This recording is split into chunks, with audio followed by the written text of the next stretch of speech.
performance, and everybody's going to be entertained. 都表现出来一个水平、精神、意志，对不对？我会拿下这场比赛。Monsoon was in one hell of a time. I plan on kicking ass, implementing whatever I want to, and taking the fight to him. The MMA world and West Schultz are about to find out that I'm a bad man. I am who I say I am, and I'm even greater than that. You are watching the world's most intense job interview. It's Dana White's Contender Series. Future stars are vying for that UFC contract. They have a chance, literally, to change their lives forever. After the long hours in the gym, after the years of grueling training, What determination they have. after a lifetime pursuing hopes and dreams, there comes the moment where a contender can make dreams come true. 100 fighters, Welcome to the Contender Series. These fighters know what gets them to the big show. 10 nights, One shot and it is over. Wow. one shot to impress the boss and earn a UFC contract.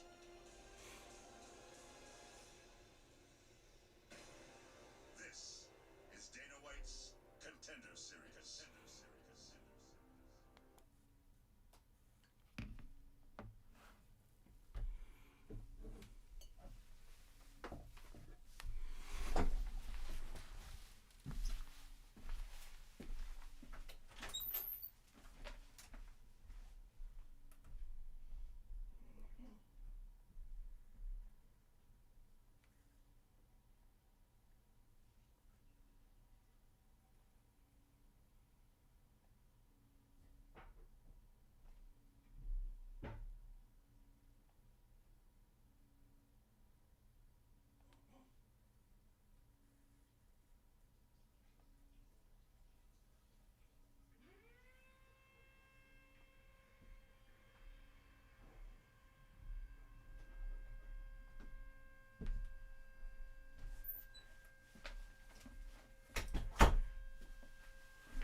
All right, everybody, fight fans, we're ready for another week of great fights.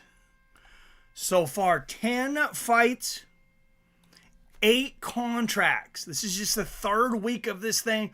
We already have 8 fighters, most of which I'm pretty damn excited about, that are new to the UFC after this. Now, some dummy across the street is, these construction guys are going nuts on me here across the street. I don't know what their deal is right now, but hopefully that noise, it just started. So I'm hoping as quickly as it started, it will stop. I don't know how much you guys can notice it. If it doesn't stop here in a minute, I'll turn the air conditioner off just to bleed it out, because it's yeah, somebody's bandsaw across the street, or maybe I thought it was all the construction around here. Might have just been somebody's bandsaw though. So 5 fights once again, 5 fights, up to 10 contracts given out. Of course, I mean, Dana doesn't usually give more than 1 per fight. So a huge week is like, 2, 3, 4 contracts. And like last week, we got 4 contracts. The week before, we got 4 contracts. We had some incredible fights. Hopefully that continues to be the case here as we're going on. I'm going to talk about Fantasy football 2, fights with friends. Annual, I think we're on number 5 now. I think this is going to be the 5th annual fights with friends at fantasy football. What's up, Frank Terizo? Who watched CJI Epic? CJI or CJ1? What does that stand for? I'm not putting it together here, Frankie. Sorry, maybe I'm slow today. But any bettors out there? These Dana White Contender Series, I know there's a lot of people that have made a lot of money. Alex, I do not show the fights. This is a live fight reaction, so I'll keep everybody updated with live odds. We got a time clock over here in the corner. I do the play-by-play. So it's more like a radio show. I can't actually show the fights. Those are the right of ESPN, so you have to go to ESPN Plus in the U.S. If you're international, usually I think it's Fight Pass. What's up, PBR Street Gang in the house? Slow doll in chat. I hope, I promise that I think you'll have a good time, though. I'll do my best to make sure you have a good time with the play-by-play and the banter in the chat. We always have a good time. For both MMA and boxing, where would you rank the last bout between Fury and Wilder? It's in my top 3. It was very good, man, especially for our era. I think the first and third Wilder Fury fights are like probably the 2 best heavyweight fights since Mike Tyson was in the division. Honestly, I know Lennox Lewis was probably better than all of those. But as far as like epic fights, yeah, those were really freaking good. CGI was a week or 2 ago. Grappling event. Craig Jones Invitational. I did not watch it. I know Craig Jones was supposed to grapple Gabby Garcia, right? Which is interesting. All right, here is our 5 bouts. We got a flyweight, a bantamweight, a featherweight, and 2 middleweights tonight for week 3. First bout up will be flyweight. It's Jack Duffy and Nick Piccininni. First, let's look at the odds. Well, you know what? First, let's do what have you done for me lately over on SureDog first, and then we'll go to the odds. So let's bring that up for everyone. I know these guys are coming quick, so we'll have to be quick in our study here. But I think we got this. I think we got a little bit of time here. All right, so here we go. Jack Duffy, Nick Piccininni. Both guys undefeated flyweights. Let's go to Jack Duffy first. 7-0. He's 28 years old. 2 knockouts, 4 submissions. Just one of his bouts has went to decision. He's been over here in Uriah Faber's A1 Combat.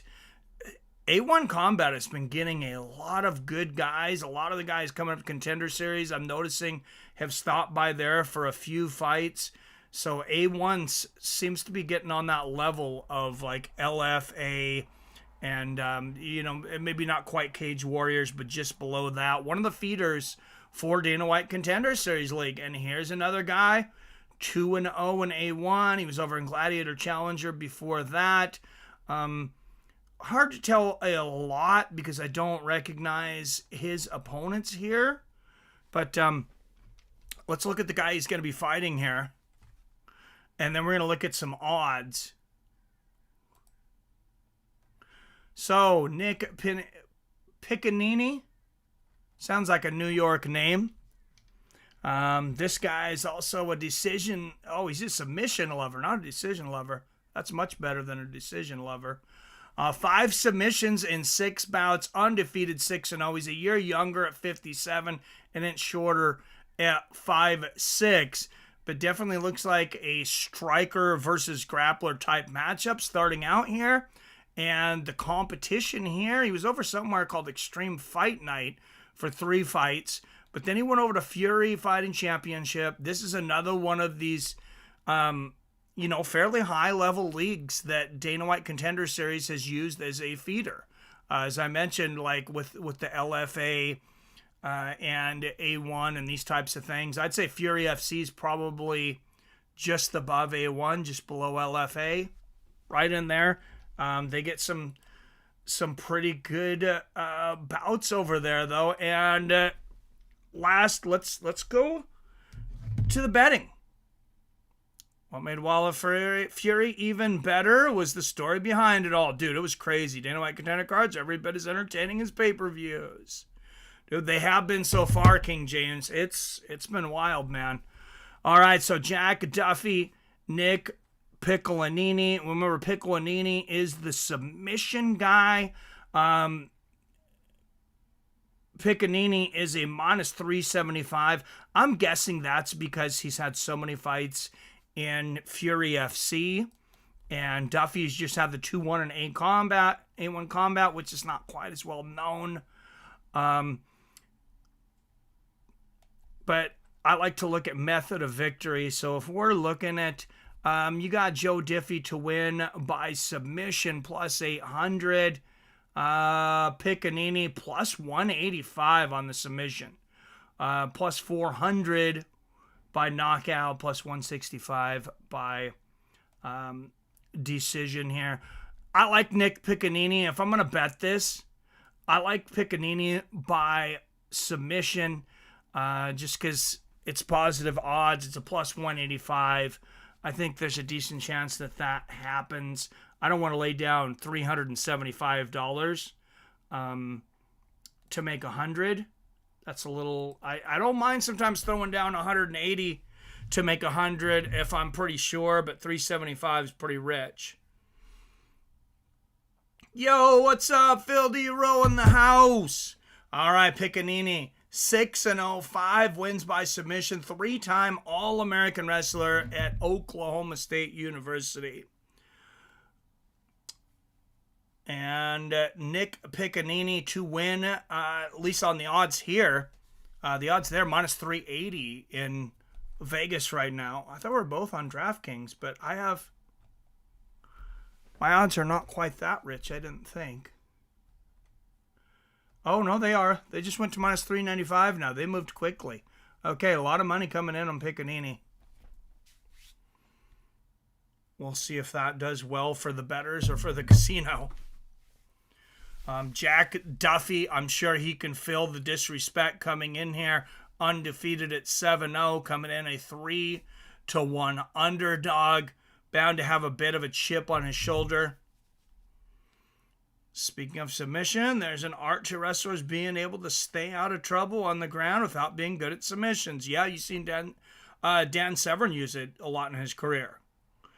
Wrestling can also have 2 good punches and be champ. Let's talk about for a second, too, Frankie, something that almost no one understands. I feel like I understand it a little bit, but the fact that wrestlers end up with punching power. So many wrestlers have great punching power.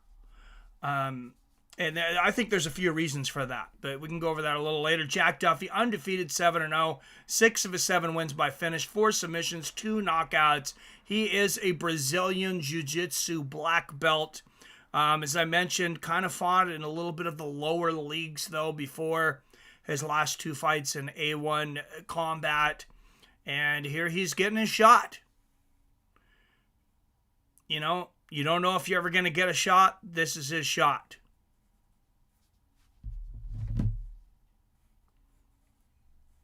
You gotta give it all. And that's what I've loved about Contender Series. Is these guys, they've worked a lot of their entire lives to get here, and they may not get another shot at a major organization, being UFC or PFL, if they don't make it tonight. Tail of the tape, Jack Duffy, a year older at 28, an inch and a half taller at 5'7.5". He'll have a 3.5-inch reach advantage at 69.5 inches. All that in his favor, and he is still a plus 300 underdog. Keith Peterson, the referee for this one. Micro weight division. This one's at flyweight, 125. Punching powers and KO that you have to be born with. You know, some people feel like you have to be born with it. I think, yes, you are born with a certain amount of it. I think it's something that you can work on too, though. And Jack Duffy, coming out, lands a big right hand. He's coming out fast. Went with that front face kick. Now the right hand, he's being very aggressive very quickly. And Duffy shoots for the takedown. Piccininni able to stop it easily. Lands a good right hand. But man, Duffy is coming in like a buzzsaw. You can tell he had a game plan to catch Nick Piccininni sleeping. And luckily for Piccininni, he was ready for it. But no, what I would say is some of those wrestlers, I think some weightlifting, but they do a lot of things that I think are for functional strength, like picking up and slamming the bag, punching the mats. Wrestlers always have. The push-ups on the knuckles, I think all that stuff can help. All the body weight exercises, big knee to the body there from Piccininni. And then the other side of it, you can say a lot of wrestlers, they start young, so they get that muscle memory. A lot of them maybe worked on the farm when they were younger. So, you start to get that muscle memory that much earlier. Good exchange of knees to the body here. Two good ones from Duffy as Piccininni tries to get this to the ground. Trying to add another submission. He's already got 80 of his fights won by submission, and he gets Duffy down quickly. Remember, Piccininni by submission plus 185 on the betting odds. And that's my pick for this one. Piccininni trying to find a place to get into the guard here of Duffy or strike him from above. For those that are in there listening, anybody that wants to do fantasy football this year, we are only doing 10 teams. And it's already half full. And this is the first time I'm mentioning in chat. So if you want in, make sure you're somebody that's going to play. If you think you're going to play, that's all I need to hear. I just want to make sure that they go to, people that really enjoy it. Duffy working on an armbar here. Going face down. Oh, he's going for a leg bar now. Might be going for a straight leg extension or a knee bar. Piccininni doesn't look like he's in any trouble with this, though.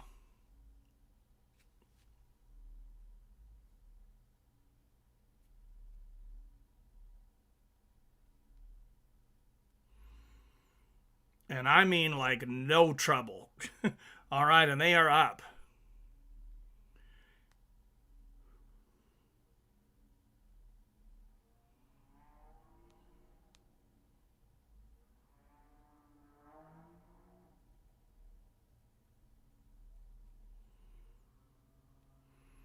All right, I'm gonna get a link in here for anybody that wants to play fantasy football.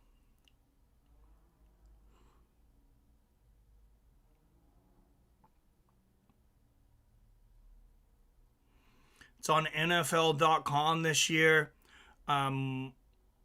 We will not do ESPN.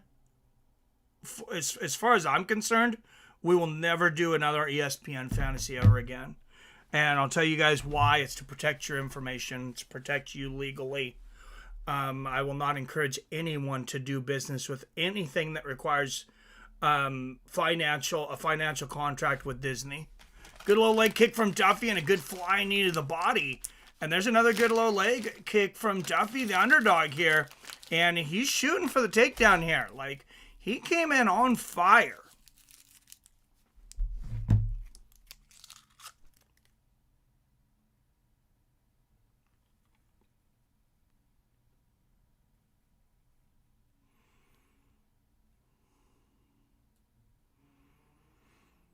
And I'm going to pin that to the top of the message. So anybody that wants to sign up for fantasy football, get in there now. Like I said, there's only 10 spots this year to make sure we all get a lot of players to choose from. Good push kick to the body. 3 leg kicks in a row from Duffy. Piccininni trying to go up for that side kick to the head. Misses it. Lands a good left hand, though. Seems like 2 evenly matched guys early. Good low leg kick there from Duffy. Push kick to the body, and I think Duffy's won this round. Big low leg kick there from him. So the underdog, another low leg kick. The underdog, I thought, dominated the first round, honestly. You guys can let me know what you think, but I thought that was total domination.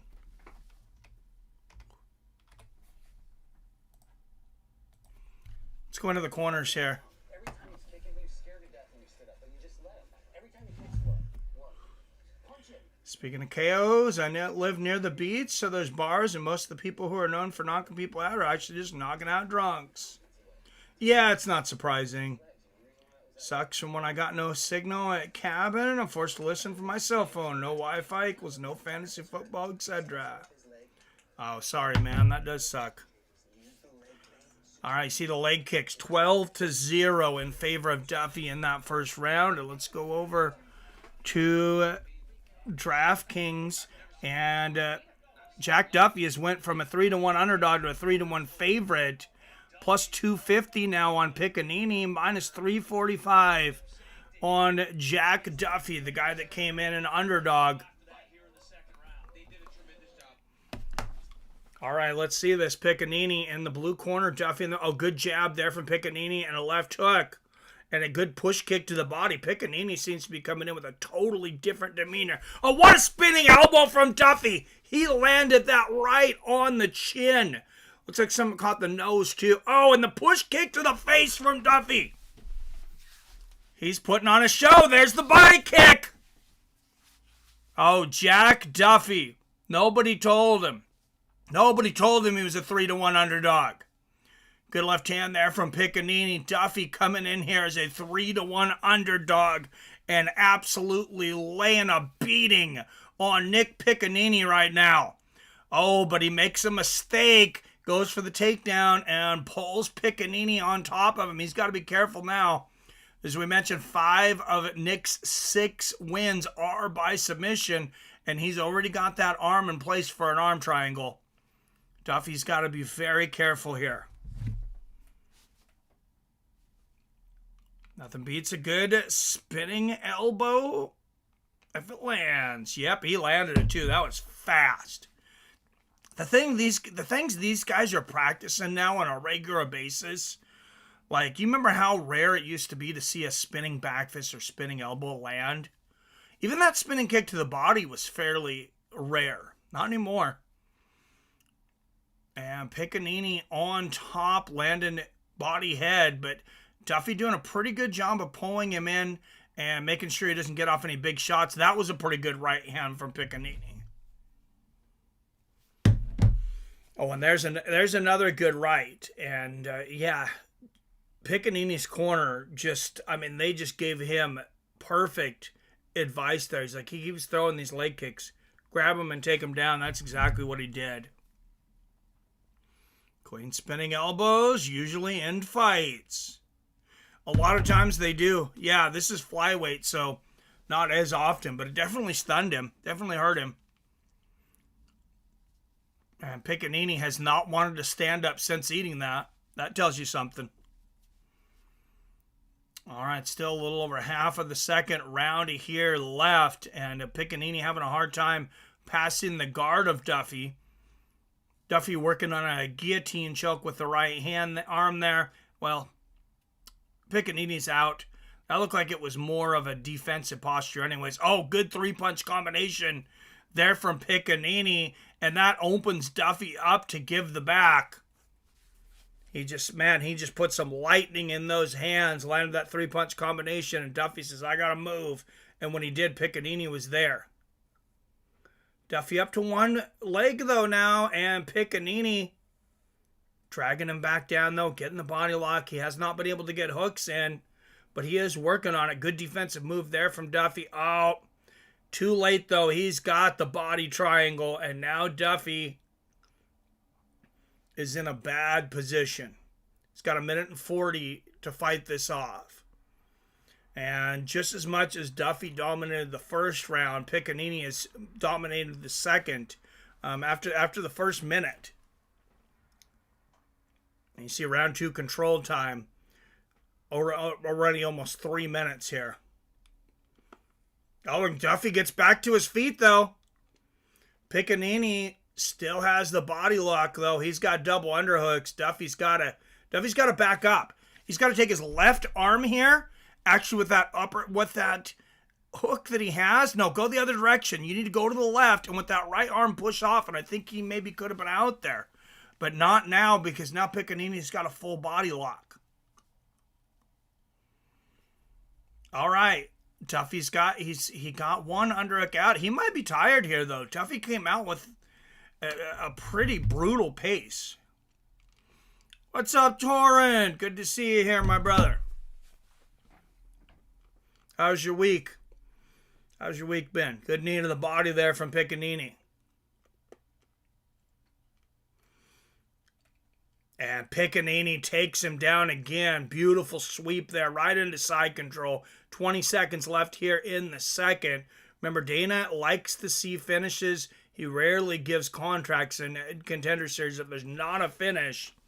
Piccininni's got the backpack. Now he collapses. Can he pull off this rear naked choke? He's running out of time. 5 seconds left. It looks like Duffy will survive. Great round for Piccininni, though. I have this 19-19 going into the third. We don't go for decisions in Dana White Contender Series, though.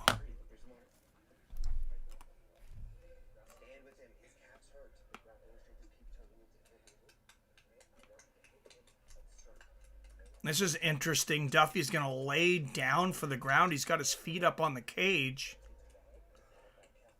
Oh, he is really breathing hard.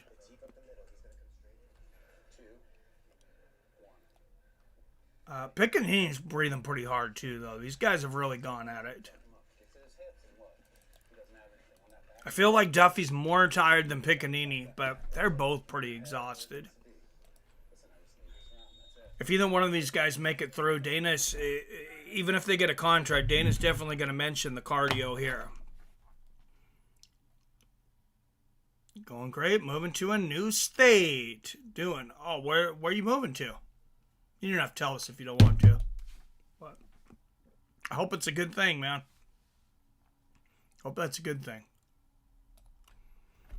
All right, round 3. Here we go. Push kick to the body from Piccininni. Both guys coming out fast. Big right hand there from Piccininni. And it seems like Duffy had that fast pace to begin with. Piccininni just took a little more time to get into the match. Oh, Duffy lands a beautiful leg sweep. Pushes Piccininni down for a moment. He gets back up. Duffy lands an incredible oblique kick. Piccininni answers with one of his own. And we got a good fight here. Duffy shoots for the takedown. Piccininni's able to stop it. He's looking for that knee to the head. And Duffy's able to escape. Lands a great left hook to the body. And a low leg kick. This is a very close match. Good straight right there from Piccininni. Low leg kick from Duffy. And that's a solid jab, lands for Duffy. And there's a good left hook. Push kick to the body. Duffy starting to put it together. Oh, what a beautiful standing knee to the body. There's very few guys that can do that well like that. And that was very solid. Piccininni gets the takedown here, though. And into the half guard of Duffy. What a great start to the round for Jack Duffy. But now he finds himself on his back again. And he's got to be calm. But while he's up against the fence here, he's got to be working. Not that way. You got to keep your back to the fence. He had his back to the fence, spun to the left, and gave his back up. What are you doing, man? Wow. Just an absolute lapse of concentration there for Duffy. He had the fence right next to him. He could have put his back to it, maybe worked his way out, but he gave his back up to Piccininni. Now he's standing. Piccininni's got the body lock, though, and he's going to drag him back down. I thought he might escape for a moment. 3 minutes left. Man, let's see. What are the odds on this now? They have been all over. Duffy's back to a plus 140. Piccininni's a minus 180 now. Remember, Duffy started as a 3-1 underdog. Going into the second round, he was a 3-1 favorite. Oh, big left hook from Duffy. And there's the push kick to the body. And Piccininni might be more tired than Duffy right now, and Duffy might be getting a second wind. Great elbow from Duffy. And Piccininni ducks under that left hook, goes for the takedown. Unable to get it. Big knee to the body there from Duffy. Duffy missed the chance there, though. He should have kicked Piccininni in the body while he was down. Oh, good right hand there from Piccininni. Good right hook from Duffy. These guys are really back and forth. Oh, nice left hook from Duffy. A push kick to the chin from Duffy. And there's a beautiful left hook from Piccininni. These guys are going at it. Nice little uppercut from Duffy. Straight right from Piccininni. And Piccininni shoots for the takedown once again. Duffy doing everything he can to buck him off of him. Oh, and Keith Peterson telling Piccininni, telling Duffy not to grab the fence. He might have actually prevented Piccininni from getting that takedown, though. Because he grabbed him and pushed him back down.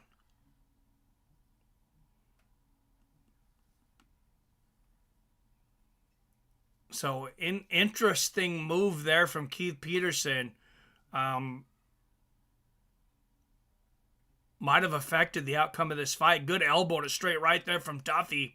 And there's that knee to the body. Spinning kick to the body from Duffy. And Jack Duffy's got a ton of heart if he's got anything. Good double jab there in the right hand.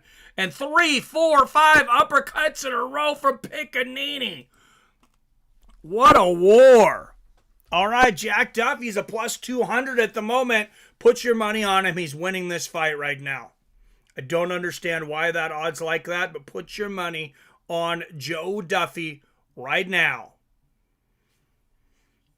All right, well, Piccininni ends up on top now, though.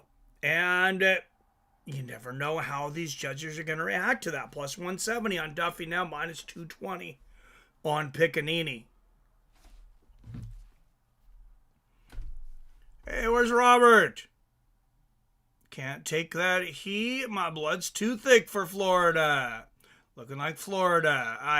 Nice. I'll visit Florida. Yeah, I couldn't live there either. Hell no.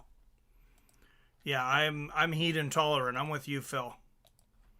Like I think I got some Viking blood in me because I do not do well in the heat. Good knee to the body for Duffy, and they're gonna punch it out to the bell. Big right uppercut from Duffy and a left hook. Oh my goodness, what an end to that fight. And Dana standing up for that one. Beautiful fight. And like I said just a moment ago, you could have gotten 2-1 odds on Jack Duffy, and I think he pulled it out. I would actually be pretty upset if they gave this to Piccininni. I think Duffy clearly won rounds 1 and 3. What a push kick to the chin there from Duffy. That spinning elbow. Oh, man, we need a guy like this with this creative striking. That beautiful kick sweep. Watching the replays here. And there's Piccininni. He knows how to throw, too. Body and head combinations. Great grappling. Just two well-matched guys to at a high level to start this out.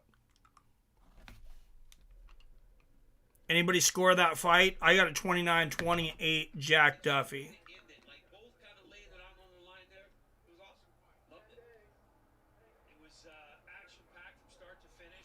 I'm going to call Mr. Drunken Charge on the phone here. He's not in here.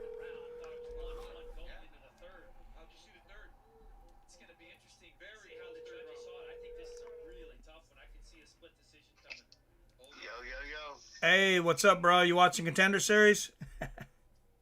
Oh, shit, I forgot about it. That's all right. We're live. All right, cool. All right. I'm going to go do it right now. All right. Later. Bye. All right,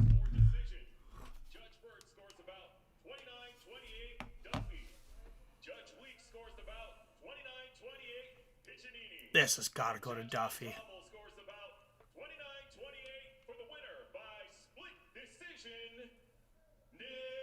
Oh, you gotta be. That's a fucking robbery right there. No way. I would not be completely surprised if Dana White shits all over these judges and gives Jack Duffy a contract and not Nick Piccininni. I guarantee you he is not going to be happy with that decision, though. 10 days notice. He did this on 10 days notice. He wasn't ready to fight. He took the fight on short notice. I get he did it on 10 days notice, but I still don't think he won the fight. It was hard, man. It was a tough fight. He was tested. But hey, give it up to Jack Duffy. He fought a great fight himself. Yeah, he fought a great fight. He won the fight. Great job of showing Oh, Dana. what they could do. And Dana's actually going to talk to Jack Duffy. It just shows you. Yep. Dana's going to talk to Jack Duffy right now. What did I tell you? I bet he's going to tell you. I bet he's going to tell him you won that fucking fight. They fought very hard. They fought very hard. Did a good job of laying it out on the line. Nick Piccininni was able to go get it done in the third round in a very close competitive fight. Great job, man. It was a great job by Jack Duffy. And then standing on the coin at the end of the fight, right? He goes in there. You don't have to do this. You can try to keep wrestling. You're in the clinch. Yep. But even in this exchange here, you see Jack Duffy landing. Both guys taking chances to try to finish this fight. Two absolute warriors in our first fight of the night. I wouldn't be surprised to see both guys get signed, to be honest. We have seen fighters who have lost the fight earn a contract. Does it happen here? Have to wait and see. Nick Piccininni certainly in the pole position for that contract. We've seen that, but have we seen the winner not get a contract and the loser got it? Out there and had an absolute war. How happy are you with this performance? Yeah, I'm happy. I stepped in on 10 days. I got way more to give, but man, I'm happy about this performance and we got it done. Were you confident when they were reading the scorecards that it would be yours? Duffy might squeak this. I thought he did, but to get it finished, close the deal. it is what it is. First it was a little stagnant, but Getting close to the UFC Sphere card. I have a feeling Holloway is going to lose to Ilya. Like pretty badly, round one. Possibly. Never know. I hope not, as Phil. Could sign them both for fighting to the... He might. Done later in the fight. yep, wrestling, I got it. Damn, here's still Fook. Didn't hear your text notification. Sorry, bro. Pretty good team, but No, only no two worries. warriors. Sorry. Coach six. Sorry, your hearing's not doing good, man. No bueno.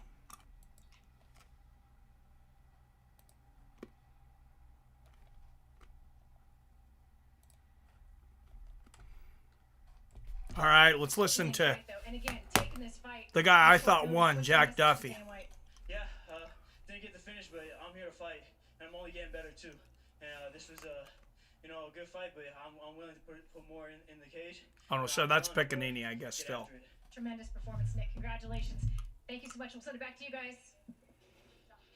Nick Piccininni gets the victory tonight. Hey, I want to give a shout out to the Cowboys in Stillwater right now. I just got a tweet. The entire team's having a watch party. Oh, that's awesome. All right, Piccininni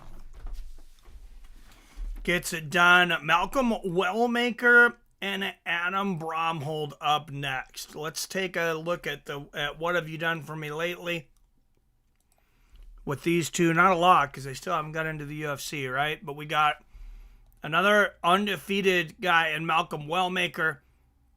And we got that's a lot of fights for a lot of these Dana White contender guys. 13-2, 7 first-round finishes for Adam Bramhald. Let's start out with the undefeated fighter, Malcolm Wellmaker. 7-0, 3 knockouts, 2 submissions, 2-0 when it goes to decision. Also, can't forget about these amateur fights. Look at this, 4, 5, 6, 7-1. In the amateurs for Malcolm Wellmaker, 7-0 as a pro. Don't really recognize. I know Icon Fighting Championships, like I've seen it pop up. Nothing big here though, as far as the organizations he's fought in. Not even an LFA or an A1 or a Cage Warriors. Let's check out Adam Bramhald. He's got the 2 losses. But 13-2, he's got 6 knockouts, 4 submissions, 3-0 in decisions, but he's been finished twice. He's been knocked out and he's been submitted. 4-1 as an amateur. Did lose his last amateur fight before heading into the pros. Let's see, where did he end up at? Not a whole lot more recognizable places. Caged Steel MMA. They are really searching the country for talent, and I think they got one here in Adam the Samurai Bramhald out of England. We will see.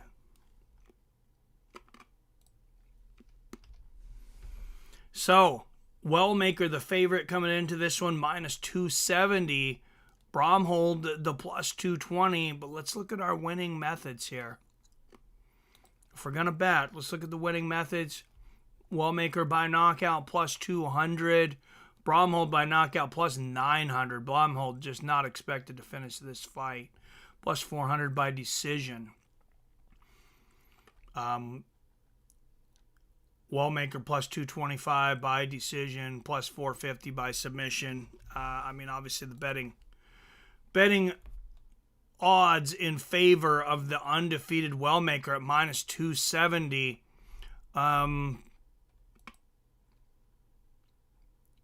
Yeah, that's a tough one. That's a tough one. I don't think I really know enough about either guy to take a chance, but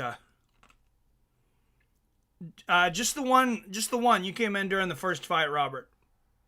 It was a good fight, though. It's worth rewatching, I think. Thoughts on Yuri wanting to drop weight to fight DDP? I mean, if he can cut the weight, he shouldn't have first chance. Of course, it's Strickland next. I feel like DDP does not want to give Strickland a rematch. But these guys get the belt now, and they want favorable matchups. And I think that's why he called out Pereira. I think Dreykus thinks he can take Pereira down and submit him like he did Israel Adesanya. But I thought DDP was losing that fight until Israel tripped. And, of course, DDP ended up getting him in a submission. I think Yuri would be better at 185. He is a smaller 205er. He's very tall. But, yeah, did he ever fight at middleweight in Ryzen, Robert? Do you remember? I don't remember him beating Mo Lal there. I believe that would have been a light heavyweight. I don't think Mo ever fought at 185. Be interesting, but yeah, I mean, if he can make 185, why not let him? Especially since he's lost to the champion twice at 205, but also I think he's that kind of character that is great to have as a champion. He's got an incredible skill set. We don't know. Pereira might be the best to ever do it. We don't know how good Pereira is yet, but he seriously might be the best to ever do it. I mean, he's been in MMA such a short time. He's had such an incredible pace. I mean, the guy's fighting all the time. And he's already got championships in 2 different weight classes. He's got knockouts out of some of the best guys that have ever fought in their weight divisions. All right, Adam Bramhald from Doncaster, England, making his way to the cage. Will he get a contract? The underdog money is on him, plus 220 on Adam Bramhald.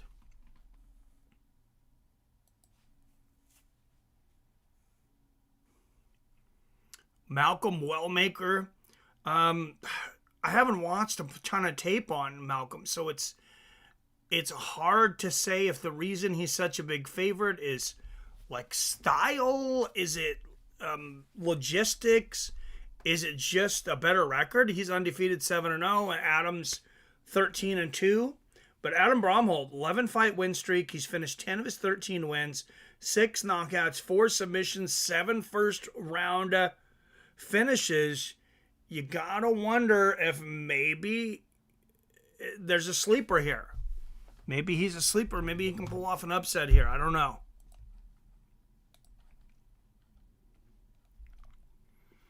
Good job by the matchmakers, though, I'll tell you that. Let's get a vote on this one.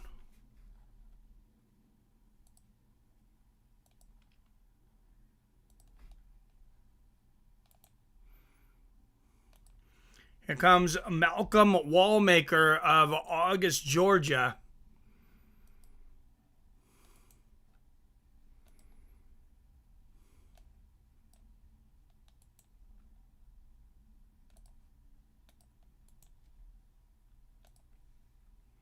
So remember, Wellmaker is the 7-0 guy. Bramhald is 13-2, but he's on an 11-fight win streak. He's also been finished twice, though. Once by knockout, one by submission.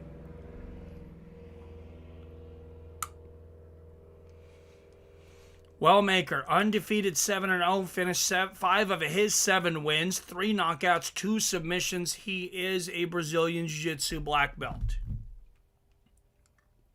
Here should stay where he's at, not be so reluctant like his last fight. He was wrecking everyone until he held Pulyaev too long during first round. Yeah, Pulyaev's just an animal too, though. So, I don't know.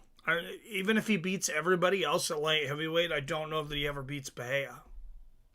I'm going to be honest. All right, 10 up in the chat. Don't forget to hit that like and share button. And guys, don't forget, if you want to join our annual fantasy football team, only left room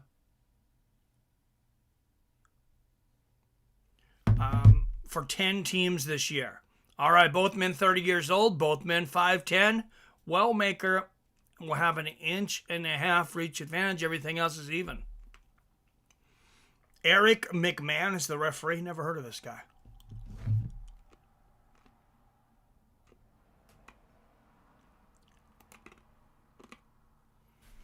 All right, Robert, are you doing fantasy football, brother?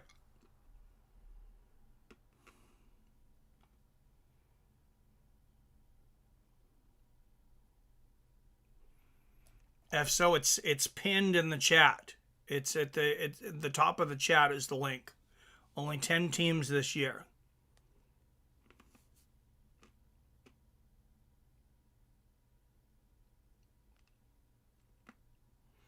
Yes, I wanted to. Okay, I'll send you a direct link to your text here. Oh, there's a good jab and a right elbow there from Bramhald. Bramhald catches that body kick from Wellmaker. Good straight right from Wellmaker. I have a feeling these guys are a little more evenly matched than that plus 220 that Bramhald comes in with. Good right hook from Bramhald. Side kick to the body from Wellmaker. Both these guys, especially Bramhald, looks a little younger than 30 years old, though. Good left hook to the body there from Bramhald. And there's a beautiful right hook to the body, Bramhald. And the right hook upstairs. Bramhald outboxing Wellmaker early. Lands a good jab and a left hook upstairs, too. They exchange leg kicks. Oh, nasty low leg kick. There from Bramhald. Good left hand from Wellmaker. And Bramhald answered with one. Oh, that was a beautiful jab from Wellmaker. Snap Bramhald's head back. Good straight right from Bramhald. Oh, nice left hook. And Bramhald landed that head kick. I mean, he didn't land it with everything, but it made contact. Good right hook there from Bramhald.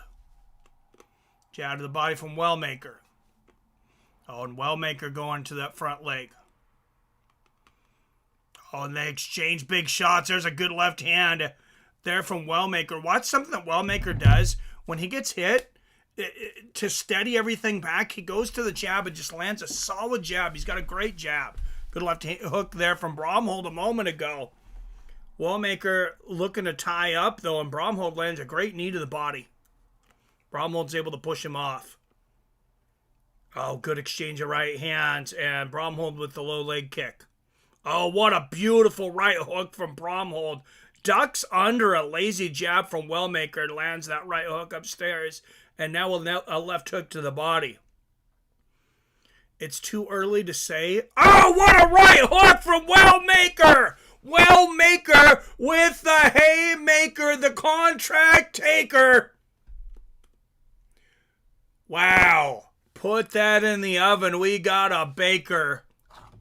A show shaker. Malcolm Wellmaker. Wow.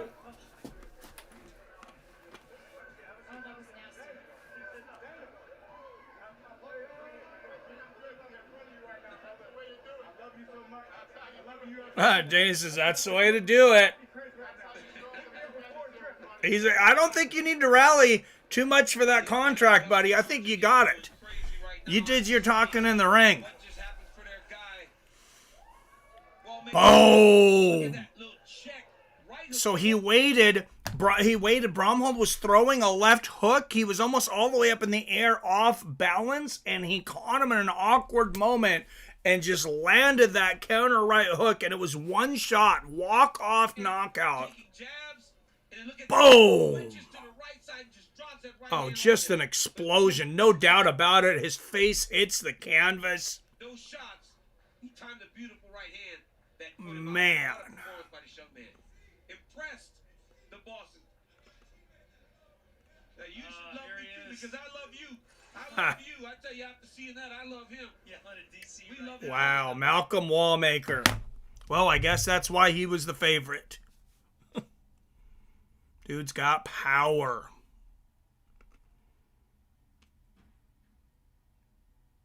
Yeah, I was too drunk early to figure it out. Not familiar with these guys enough to vote. I remember Wellmaker after this. Oh. I guess I need to pull the... Oh, you guys lost. You guys voted for Bramhald.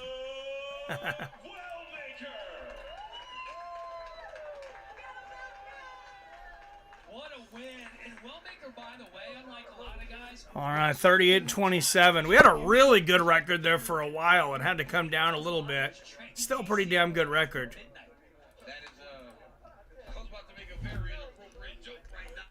All right. Okay, I joined Fantasy, but don't know how to pick team. The draft, Robert, is next Tuesday at 8 p.m. Pacific, 11 p.m. your time. So it'll be a live draft. I'll try and remember to send you a reminder, but some will just pop up. And every 45 seconds, somebody picks. So, like, there'll be a random order. They'll shuffle the order. And then you pick, your first guy down to your 10th or how many it is. I think you end up with like 15 people on your team, maybe. Same way O'Malley KO'd Sterling. Yes, sir. Okay, cool. 11 p.m. Damn, that's late on a Tuesday. Well, the reason I'm doing it that way, Robert, is because I'm hoping people will be watching Dana White Contender Series, and then they won't forget right after Dana White Contender Series next week, we'll have our draft. And I wanted to make sure it was over, so we're not doing it, in the middle of the stream.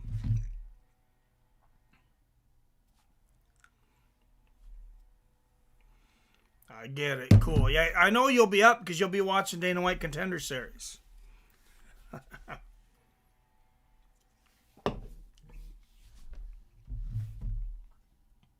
First of all, coming into this fight, you said round one out cold.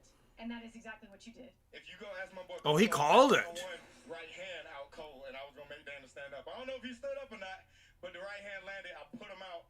And I mean, he didn't stand up. Maybe he should have, though. I knew it was over with. I knew I did what I needed to do. Wow, he called it. It's just all crazy. It's insane. It feels good. What were the reads that all right, thanks, Robert. So that's 5 then. There's 5 more positions open. He could strike with me, and he could. But the difference is, when he land on me, it lands and gets his points. But when I land on him, you see what happens. I caught him with a couple left hands. But it was the right in the middle of that exchange that put him out. I knew it was going to happen. You've been working for this moment for a very, very long time. Standing here, you walked over here, you said, I've been thinking about this for a long time. What's going through your mind now? I watch you do interviews with fighters all the time, you know what I'm saying? and look, DC walked into the locker room earlier, and me and my coach Jake was like, whoa, it's DC! You know what I'm saying? So it's insane to actually be here to dream about this moment of getting a knockout in front of Dana White, doing this interview. It's the reality of your dreams coming true, and it's insane, man. I tell you what, Augusta, Georgia went absolutely crazy. Let's take a look at your watch. Yeah, let's look at that watch party there. They're all watching their buddy here. Oh, and Greg signed up. All right, Greg, is your wife signing up this year too? So we should be almost full then. It's hundreds and hundreds of people that come out with my face on their shirt. They've been supporting me when I was an amateur kickboxer, you know, getting barely TKOs, and now their belief in me has come true, and it means everything to me to prove them right and to glorify them and my team. All right, 4 spots left, guys. If you want to play, What is it going to mean to you? They haven't read the contract. the time bender's in here. I got my nephew and my brother-in-law in the league this year. Pops in the UFC. I did it, man. You know, if you look at Billy Timebender, Greg's in here, and the Drunken Charge, Robert. 4 more spots. We got a week to fill them. Yeah, she's using the link. You just put in chat. All right. I had messaged you too, Greg. I messaged people that I thought would like to play, and people that played last year. If I missed some people, I'm sorry, but nice. So 3 more spots left. That's it. If you want to play fantasy football this year, just 3 spots.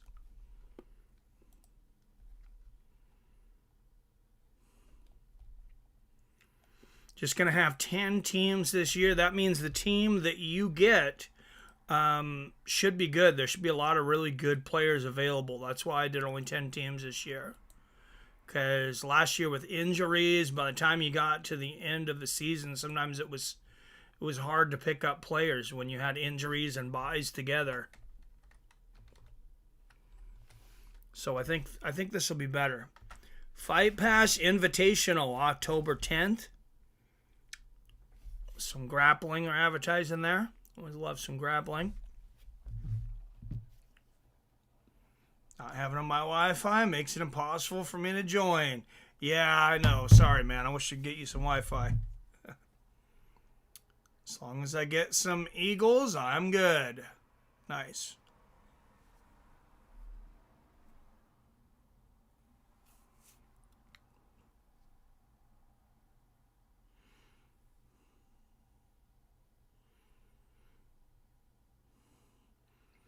And Frankie Torizo with a donation.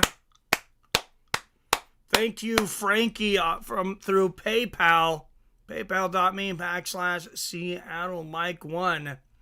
Yes, I got it, Frankie. Thank you, Frankie Torizo.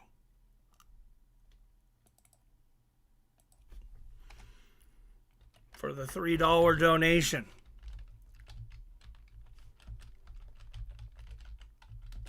Appreciate everybody coming together. These streams recently. Throwing some money out there since I've been demonetized. Well, demonetized from ads. Demonetized from the super chat. We do still have our store. So don't forget to check out the Fights with Friends store. Quit doing Verdict. Maybe next season I will come back. Oh, next season is the big season, I think. Because I'm challenging Wyatt to come back. Nobody could beat Wyatt. He took last week off. I may win this year. There's a few people on my tail, but I got a decent lead, so I would love to defend that title against Wyatt next year and everyone else. There's only one more UFC on Verdict. It's 306, the Sphere.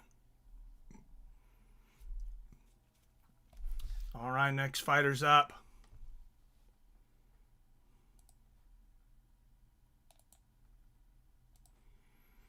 Let's get a poll up, and before you vote, let's go through. Let's do a what have you done for me lately? Look at the odds, and then think about your vote before you toss it in there.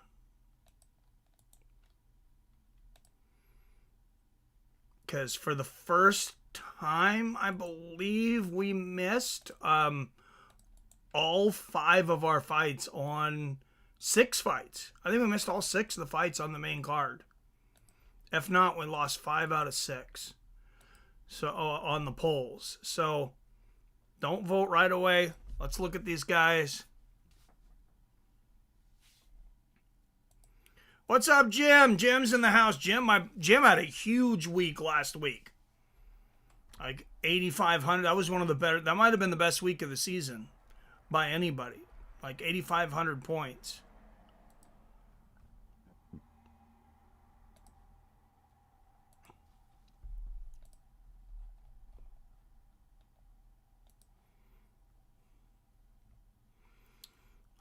right, Marco Tulio and Matthew Duclos up next. Matthew of Paris, France, 6-2, 5 knockouts. His 2 losses, he has been finished, once by knockout, once by submission, 1-0 when it goes to decision. No amateur career. That's a little bit of a red flag with 8 fights for me. I don't know why the age is not available. Yeah, I see his first fight, he was submitted, heel hook. I'll kind of throw that one out. Then 4th fight in, he was knocked out not so long ago. It wasn't Bellator though, so I give him a lot of credit. He went up all the way up to Bellator 280, and then he was in the Hexagon MMA. Interesting name for a promotion, but I don't know much about it. Marco Tulio, 11-1, 29 years old, 7 knockouts, 1 submission, 3-0 decision. He's also been finished once by knockout. That was fairly early in his career, 2018. LFA. All right, so he's been in LFA. He's undefeated in LFA, 2-0. Won a match on Dana White Contender Series already in week 4. So he's being brought back to see what he can do. And let's see what the odds makers think of this. They have Marco Silva by a large margin. A huge favorite at -455. Are there any betting opportunities on this one? Let's go to winning method. Marco Tulio Silva by knockout -135. If I'm going to bet on this one, I think that's probably where I'm going. 11-1, 7 knockouts. What has he done recently, though? Won his last fight by knockout, the Dana White Contender Series 1. He went to decision, knockout, decision, knockout. Yeah, I'd probably hold on to my money for this one if I was betting, but it should be a fun fight. I like Marco Tulio in this one. He's such a big favorite when you have this kind of a format where you never know what guy's going to step up, what guy's going to get nervous, and so forth. I had some bad weeks too, Rob. Finishing 3rd, 3 seasons in a row. You were 96 overall. Damn, I knew that was a really good week. Good job, man. I was a brown belt my first season. Oh, sweet. Too much shit going on in my life. Couldn't focus on picks. I'm not on TikTok. I probably should be. All right, Matthias Duclos, 4-fight win streak. Finished 5 of his 6 wins, all by knockout.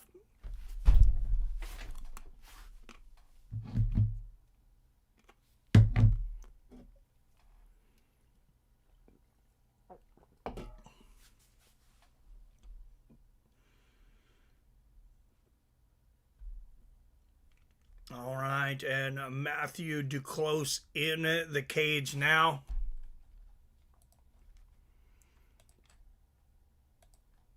All right, so now you can, and you guys still didn't pay attention. Who is voting? Who is voting lately? Trolls? You guys have lost like 7 in a row now.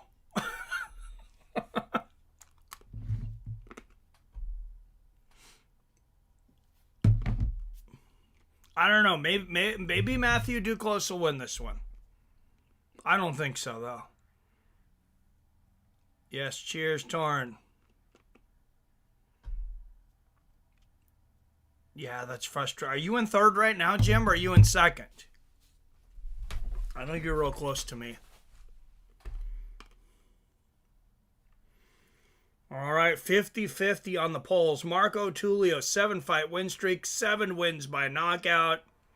Defeated Bulgarai on Dana White Contender Series unanimous decision August of last year. If nobody else votes, I will be the tiebreaker here. What's up, Rob? Duclos wins this.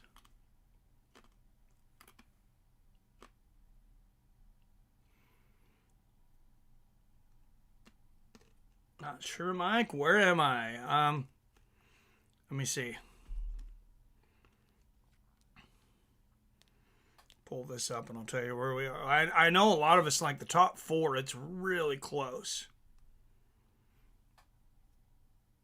Obviously, you were first this last week. Oh, you're actually in 5th. 2nd through 5th, there's only 20 points dividing from 2nd to 5th. All right, Marco Tulio, a year older. Missed the rest of it. That's fine. Keith Peterson is the referee for this one. All right, let's get it going. Let's get it cracking. Middleweights here, 185-pounders. Duclos in the blue, Tulio in the red. All right, I'm going to end the poll. You guys pick Matthew Duclos. I am going to disagree with you guys vehemently. I think Tulio's going to destroy him, but we'll see. Good body kick there from Tulio. Oh, good right hook there from Marco Tulio. And the push kick to the body. Oh, big right hand and left hook upstairs, Marco Tulio. 4:20 left in the first. I think you guys might be really high while you're making your picks lately. As far as these polls. Speaking of 4:20. Chilling like a villain. That's the only thing that sucks about Verdict. Miss a couple weeks, start falling behind. It's really hard to catch back up. Really don't care what I finish. I just like playing. I'm glad you've been playing. It makes it fun, man. Good little leg kick there from Tulio. Good body kick from Duclos. And there's another one. Maybe I'm wrong. Maybe Duclos will pull this off. Good jab to the body there from Tulio. Duclos concentrating on that front leg early.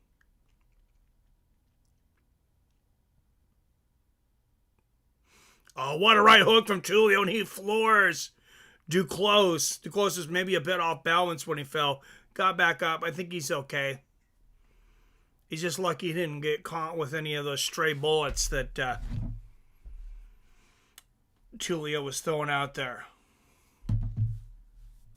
So he was doing a drive-by right around his head. Good knee to the body there from Tulio. Oh, and there's a right hook from Marco. Back to the center of the cage. Good jab there from Duclos. Good right hand from Tulio.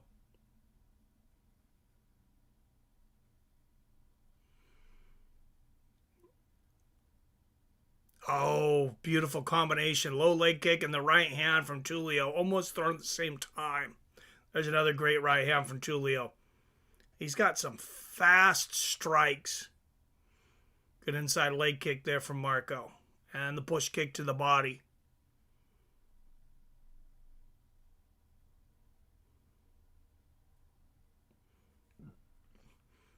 Remember, Tulio was on Dana White Contender Series last year. Didn't get the finish, so he didn't get the contract, but here he is back. Good side kick to the body from Duclos. Oh, big right hand there from Marco, but there's a good left hook from Tulio. And the side kick to the body, 2 minutes left in the first. Oh, what a right hook from Duclos. And another great left hook backing up, flying knee and a combination from Tulio. What a fight this is so far. Big jab and an overhand right lands for Matthew Duclos. And there's Duclos with the oblique kick, steep kick to the body from Tulio and the low leg kick. Wow, these guys are high level. Good left hand from Duclos and very evenly matched. Tulio lands the left hand. And a big body kick. You see significant strikes, about 2-1 in favor of Marco Tulio. Oh, and beautiful sweep there from Tulio. Duclos was going for an oblique kick, and Tulio timed it and kicked the other leg out from underneath him. Duclos does a good job of getting back to his feet, though. Grabs the wrists of Tulio and pushes down and up. Can I change my vote? I don't know what you were thinking, man. It's actually just doing a bunch of other things. I saw the poll click up real fast. Not that I know about either one of these fighters. Oh, good oblique kick there from Duclos and a left hook. And they exchange. It could go either way, Greg. I'm just being silly. Good exchange of shots there.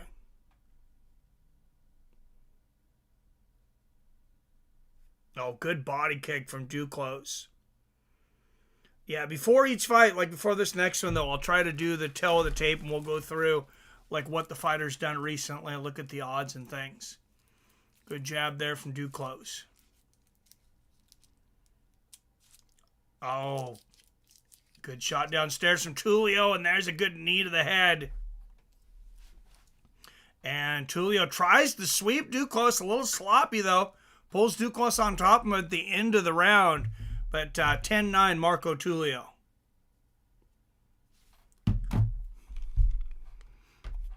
Let's go into the corners here. Yeah, before the next one and all these other fights, Greg, I'll make sure and pull up their Sherdog stats and the betting odds. Big moment for Tulio early in this fight. He's only got one punch. That's it.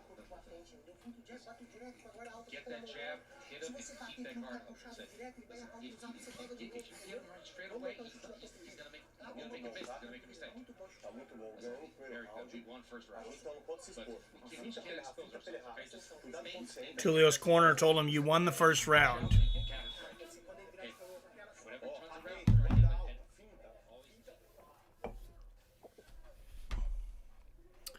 Might not matter if you win the decision in this, though. I said Dana likes finishes in these Dana White Contender Series. All right, 10 up in the chat. Don't forget to hit the like and share button. Here comes round 2. Touch of gloves, and here we go.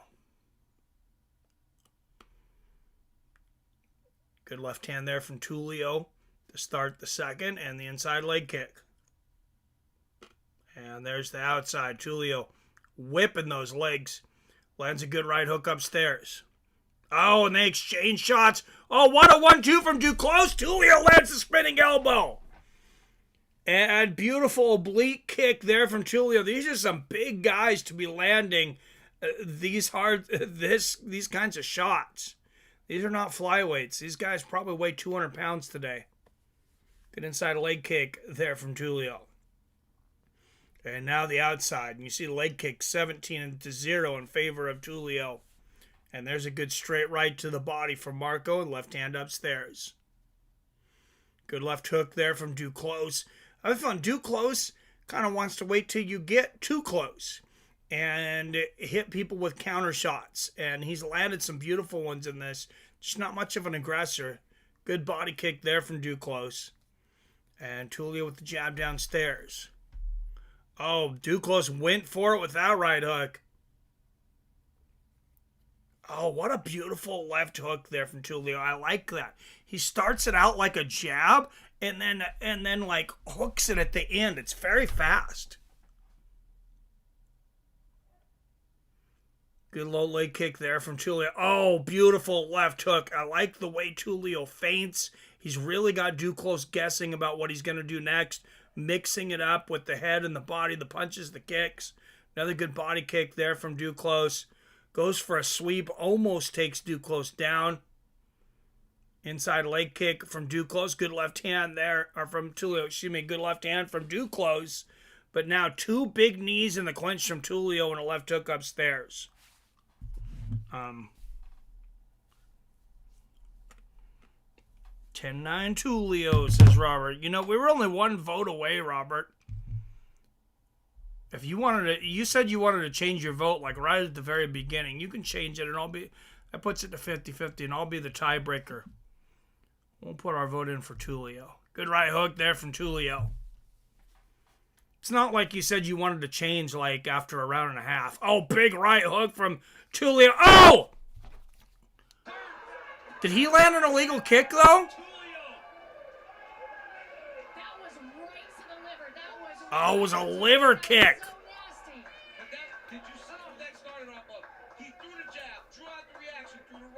Beautiful liver kick from Marco Tulio to finish this in the second round. Like I said, I'm going to be the tiebreaker. Robert, if you switch your... Man. You switched your pick like right when this fight was starting. So I'm going to be the tiebreaker at 50-50 and say we got that one. Oh, big overhand right, and here comes the spinning liver kick as he's going down. What a beautiful shot. Oh, that was amazing. Let me tell you something. When that liver shot lands like that, call the cops. Call the cops. There's nothing else you can do. Your whole body shut down. Well, you can see for Duclos. And Daniel Cormier knows he got hit with a few hard liver shots from former heavyweight champion Stipe Miocic in their fight. Tulio now for the second year in a row gets a win on the contender. He's going there now. He's in. He's in. Absolutely did that tonight. Making a statement here in the Apex. Let's send it to Justin to make things official. That's a contract. I'd say 2 guaranteed contracts tonight so far.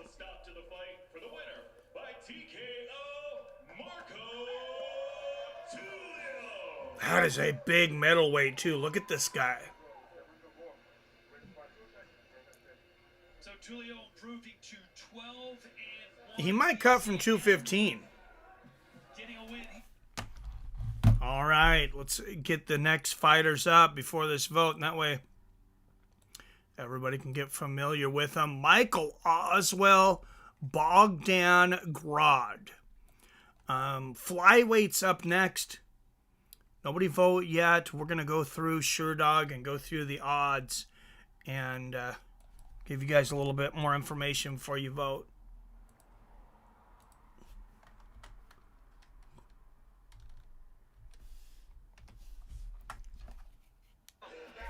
Oh, Dana just gave him a fist bump. Yeah, you know what's up.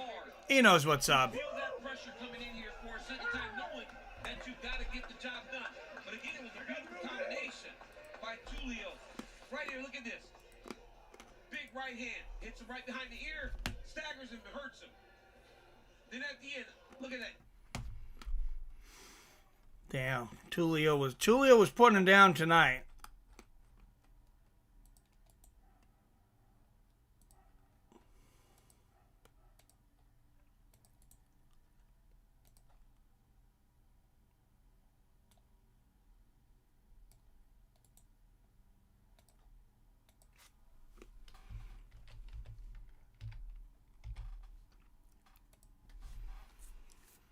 All right, poll is up. Don't worry about voting yet, though, if you're not confident. Let's listen to Marco Tulio for a minute. 8-fight win streak for him.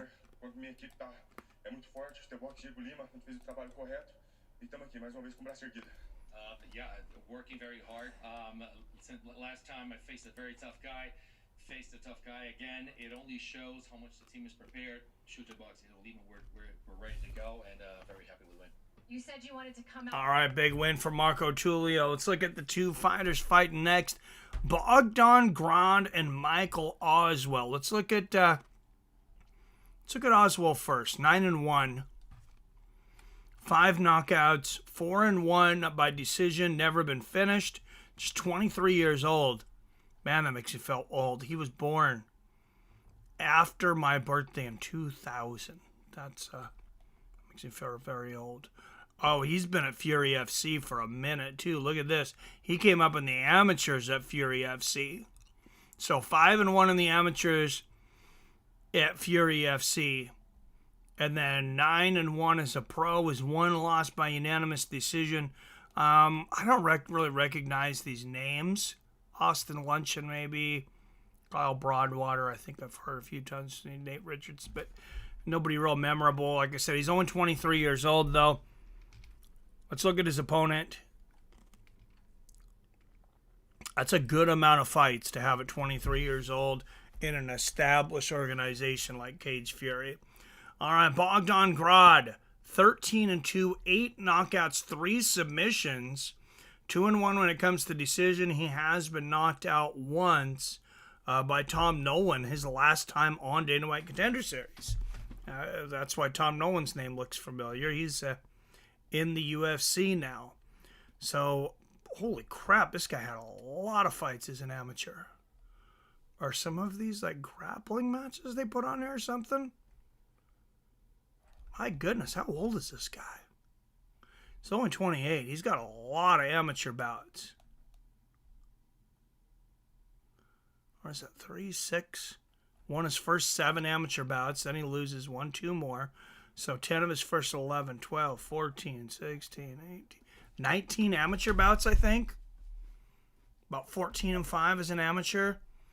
And then now 13-2 as a professional. So a lot of experience for Bogdan Grad. A lot of experience for both these guys. Let's look at the odds here, though. On DraftKings, much closer here. Bogdan Grad, a slight underdog at plus 124. Michael Oswell, slight favorite at minus 148. A few bets could bring this back to even. Well, that's how close the odds are here for these guys. So hopefully that gives you a little better idea of who to vote for. This fight kind of seems like a pick'em, though.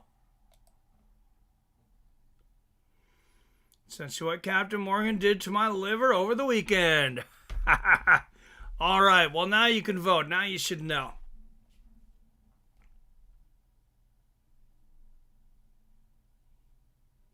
Hopefully.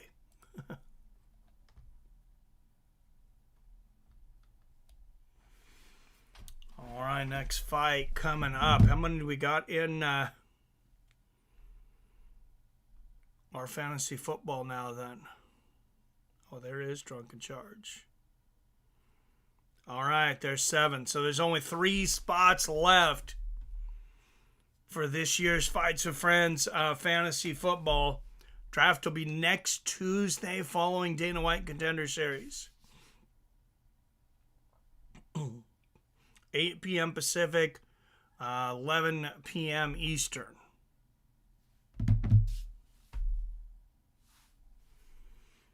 UFC Noche, just 3 weeks away, less than 3 weeks away, guys. Brian Ortega, Diego Lopez, Alexa Grasso, Valentina Shevchenko 3, and Sean O'Malley, Marab Valish-Avili.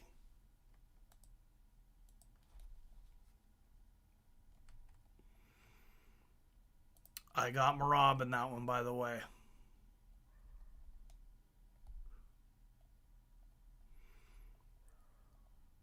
Curious what the odds are to. I gotta look it up now and see what the odds are at now. Minus 125 for Vishvili, plus 105 for the champ, Sean O'Malley. I need to jump on this because I like Vishvili in that fight. Ortega's gonna surprise a lot of people in that Lopez fight. Do you think he wins it, Doran?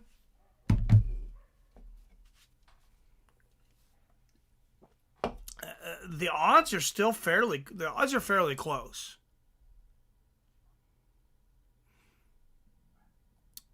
Let's see, I just had it up here. Ortega's a plus 142 underdog. Diego Lopez is a minus 170 favorite.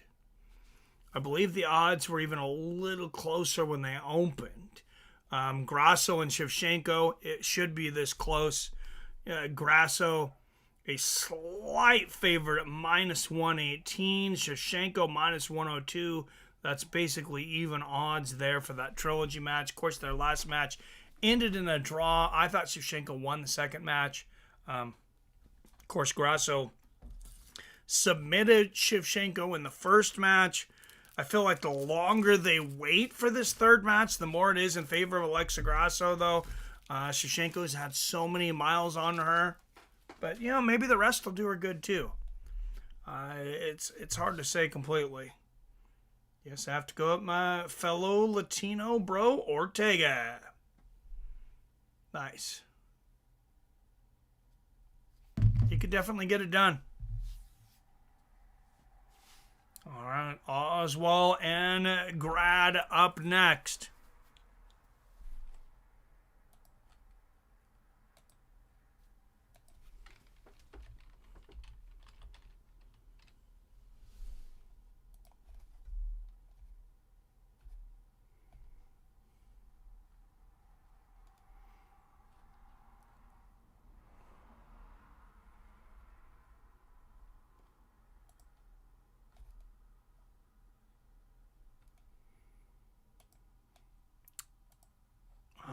right, guys. Don't forget about our sponsors. I'm thankful for who we got right now. Robinhood. I've been kind of day trading crypto. Just kind of grinding out, $1,500 a week on there in the volatility. It's a little more money in stocks, but I've been kind of doing some short-term trades lately to earn some extra cash, and it's been profitable. It gets me an extra $200-$300 a week for not really doing much of anything. Seems kind of dumb not to do it if you know just a little bit about trading. Click that link right now. Join Robinhood. You're going to get a free stock for every person that joins through my link. I also get a free stock to add to my portfolio. So thank you to all of those who have joined already. Of course, we have been demonetized, as a lot of you know. And Cash App has been there with us, not just as a sponsor, but as a good way to donate to this channel.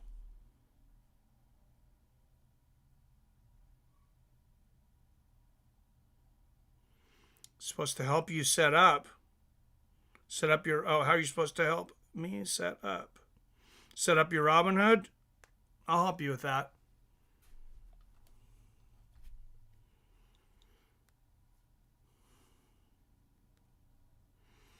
If you got questions, Amber, later message me. I'll help you with that. Yes. All right. Michael Oswell, Bogdan, Grad. Yeah, let's get you a free stock. All right, and let's see where the poll is. 67% of you have voted for Bogdan, Grad. Oh, just 3 votes in right now, though, so don't forget to vote here on this fight. Michael Oswell or Bogdan, Grad. Stats are pretty similar. This could be a coin flip. Michael Oswell, back-to-back wins. 5 wins by knockout. He is the Fury FC featherweight champion.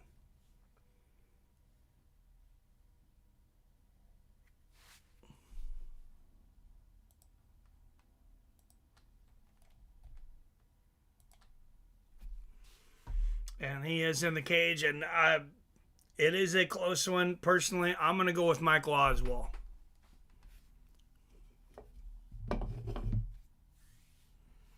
Of course, Amber, anytime.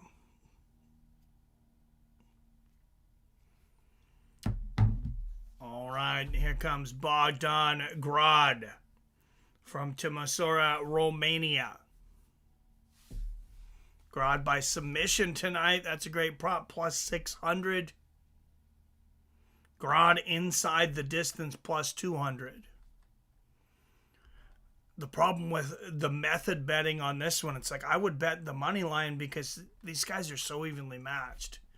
It'd be really hard to pick a method of victory for me. Bogdan Grad, 7-1 in his last 8 fights. 2-0, 2 finishes since last season's appearance on Dana White Contender Series. He's finished 11 of his 13 wins, 8 knockouts, 3 submissions. He is a BJJ brown belt. I don't want any of these guys fighting, and no use guessing on the polls. Yeah, I pretty much just look at their SureDog, Jim. Look at the betting odds. I watch some tape on these guys sometimes during the week.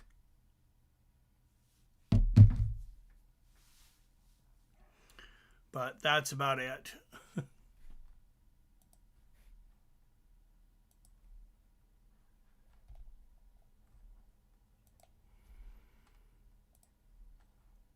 All right, and we'll close this poll here in a minute. We're 50-50.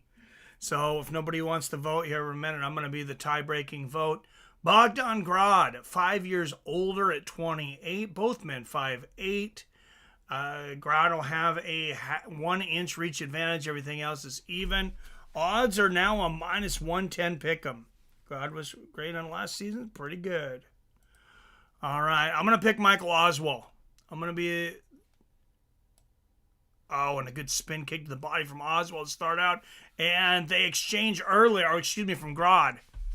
Grad coming out very aggressive. Good left hook and a right hand from Oswell. All right, guys. I'm picking Michael Oswell. I'll be the tiebreaker since it's tied. Good left hand there from Oswell.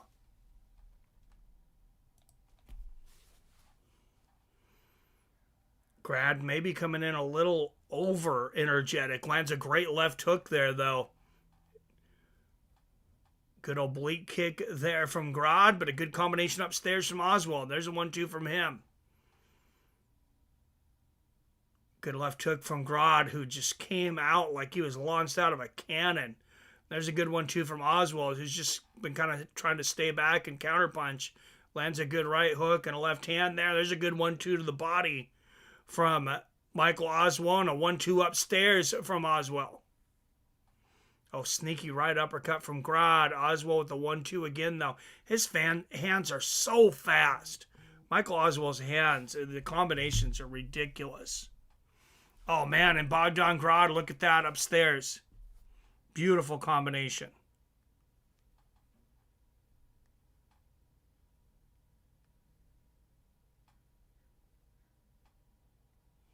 Oh, good left hand to the body from Grad and a combination upstairs.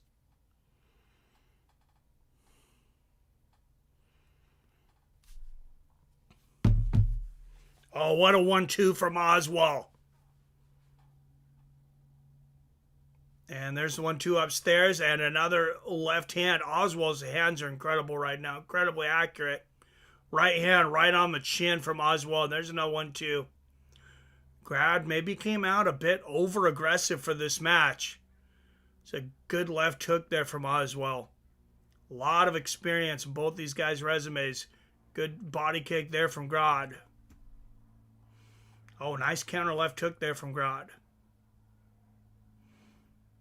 I like the feints on the outside from Oswell. And there's that 1-2 again. He's going to have to switch that up, though. I think Grad's going to catch on to it. Good steep kick to the body from Oswell and the 1-2 upstairs.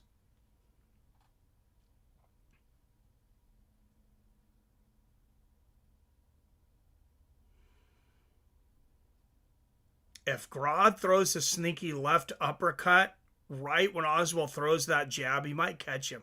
Good straight right from Oswell. Oh, what a great left hand there from Oswell. And Oswell's switching it up now. He's not throwing the 1-2 as much. He does a couple times there, but sometimes he lands the jab. Sometimes he throws just the back right hand. And he's landing almost everything. Good 1-2 there from Oswell. Low leg kick from Grad.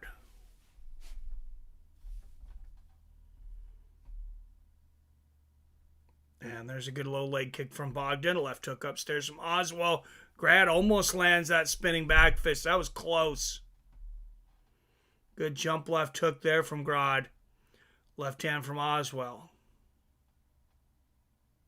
Oh, what a left hook from Grad. Right hook. Left hook right behind it. Overhand right lands there for Bogdan Grad. He's landed some big shots in this round.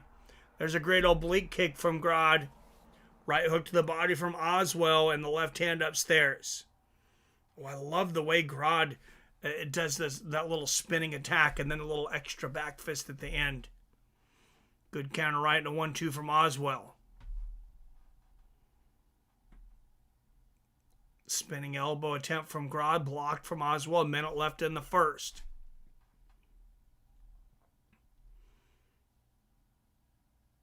And the way Oswell comes forward with that 1-2, if it's not the left uppercut, if I'm Grad, start throwing that steep kick up the middle maybe. Grad with a takedown temporarily. Oswell pops right back up, though.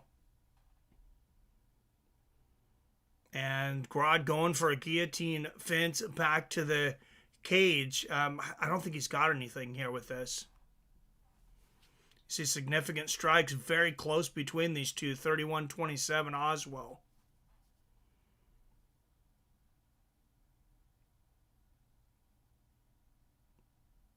And 15 seconds left in this round. Beautiful oblique kick from Grad. Oh, there's another one. 10 seconds left in the first. And he lands a counter left hook. This is a very close first round. And there's a good left hand from Grad. Straight right and a left hook at the bell. I think Bogdan Grad might have pulled this round off at the end. Ian isn't here tonight, is he? I haven't seen him yet. 10-9 Grad. Yeah, I agree. I think he pulled it out last minute.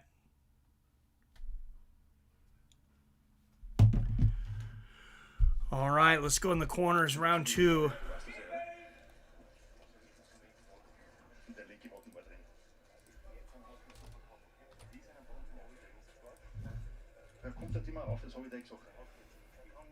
All right, guys, and don't forget, we have been demonetized until at least mid-September. We don't know why, but that's why there's no Cash App. No Cash App option on here. Or not Cash App, excuse me, no Super Chat. No Super Chat or no premium members. We're hoping to get them back mid-September. But for now, we're Cash App, PayPal, and, of course, Patreon. Let me get the Patreon up here. Patreon.com/fightswithfriends to become a monthly donator.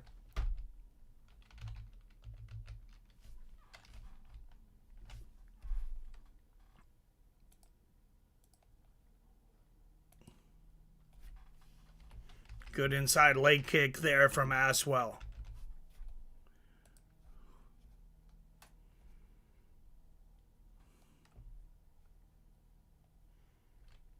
Oh, good exchange.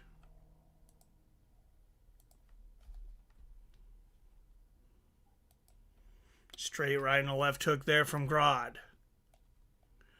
All right, thank you, Phil, D, and Rick Lush, paying members.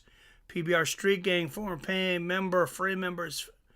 Phil at the Ninja tier here. Free members, Rob, Raymond, Reinhardt. All right, go to patreon.com/fightswithfriends to join our Patreon. Good right hook there from Oswell, and there's a 1-2 from Oswell. Oh, what a right uppercut and a left hand from Bogdan Grad.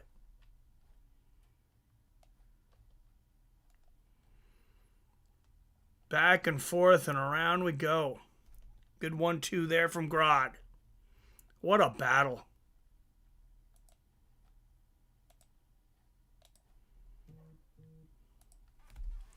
What an absolute battle.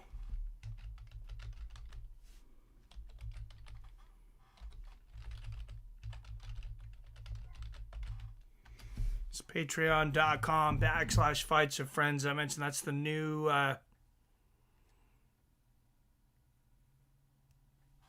premium member for the moment.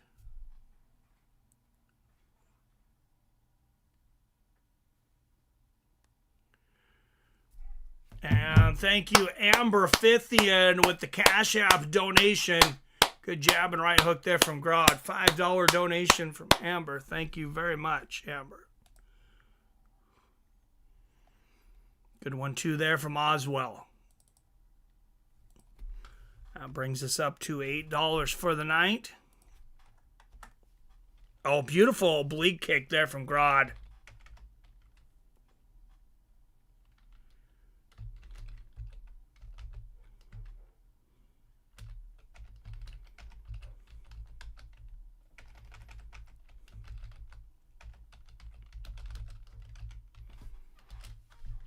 Good push kick to the body there from Oswell. What a back and forth battle. Oh, good left hand there from Oswell. There's another. Just an intense back and forth fight here.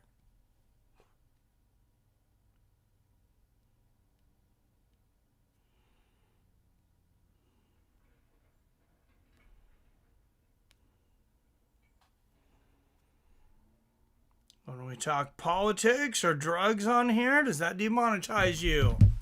Oh, I don't know. Good jab and a right hook there from Oswell. That's not what I was demonetized for.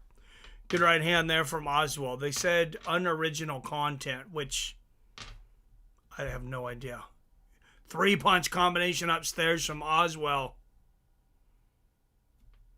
Oh, good inside leg kick from Bogdan, Grad, and the left hook. These guys are both so good.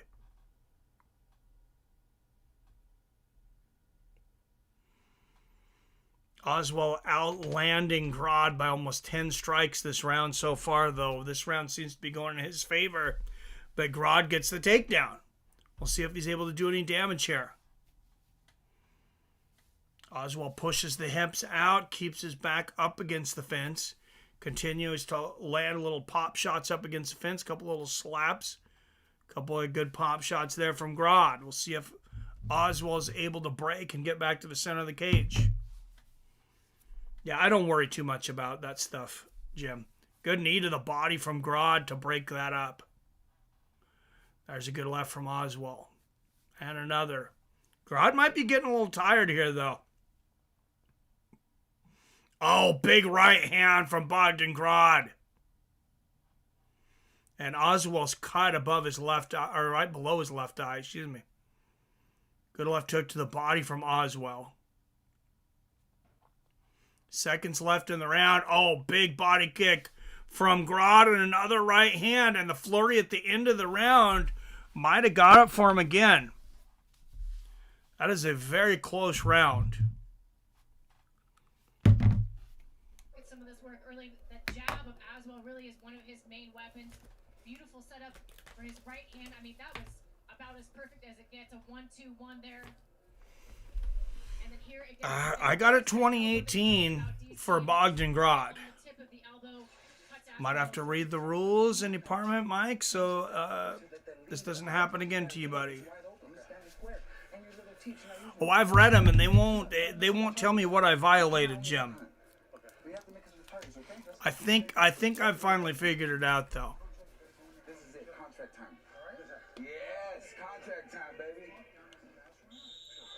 Hey, let's go, Texas kid, let's go, baby. All right, in Oswell's corner, you heard him. They just said contract time, baby.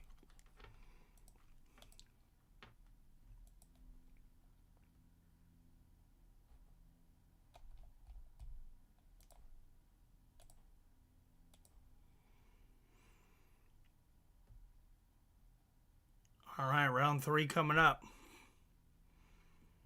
Referee taking an extra minute for something. I don't know what the direction is. Maybe there's some water on the mat. Oh, no, he's going to look at that cut on Oswell. I don't think it's bad at all. I'm not even sure why they're looking at it, to be honest. That was a nasty one. You ready? Check that. Okay, here we go. Oh, head kick from Grad to start the 3rd round. And there's a good right hook from Oswell. 3-punch combination from Grad. And they are warring back and forth. 1-2 from Oswell. Right uppercut from Grad. There's that jump left hook from Grad and a right hook afterwards. What a war. Left hook, right hand from Bogdan Grad. Left hook from Oswell. Man, that left eye is pretty bad on Oswell, though. It's starting to look like hamburger in his eye. Oh, good 1-2 there. Oh, no, don't stop the fight. Oswell should have kept going. Grad's saying, can we stop to get my mouthpiece? Oswell didn't have to stop there. I wouldn't have. Good 1-2 there from Oswell. But the head kick from Grad, and there's a good counter left hook from Oswell. Man, you got to sign both these guys. This is such an incredible fight. Good combination body head there from Grad. What an overhand right from Bogdan Grad. These guys are both top level featherweights. Double jab lands for Oswell in the right hand. Good right hook from Grad.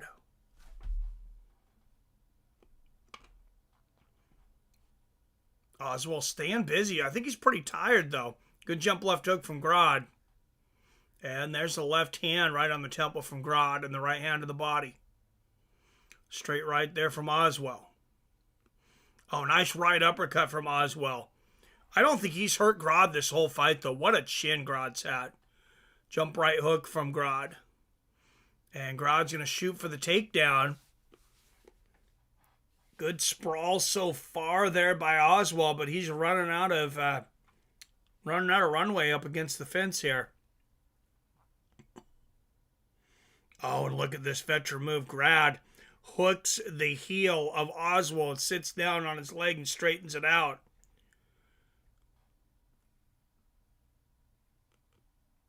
Good job of Oswell to figure out how to get out of that.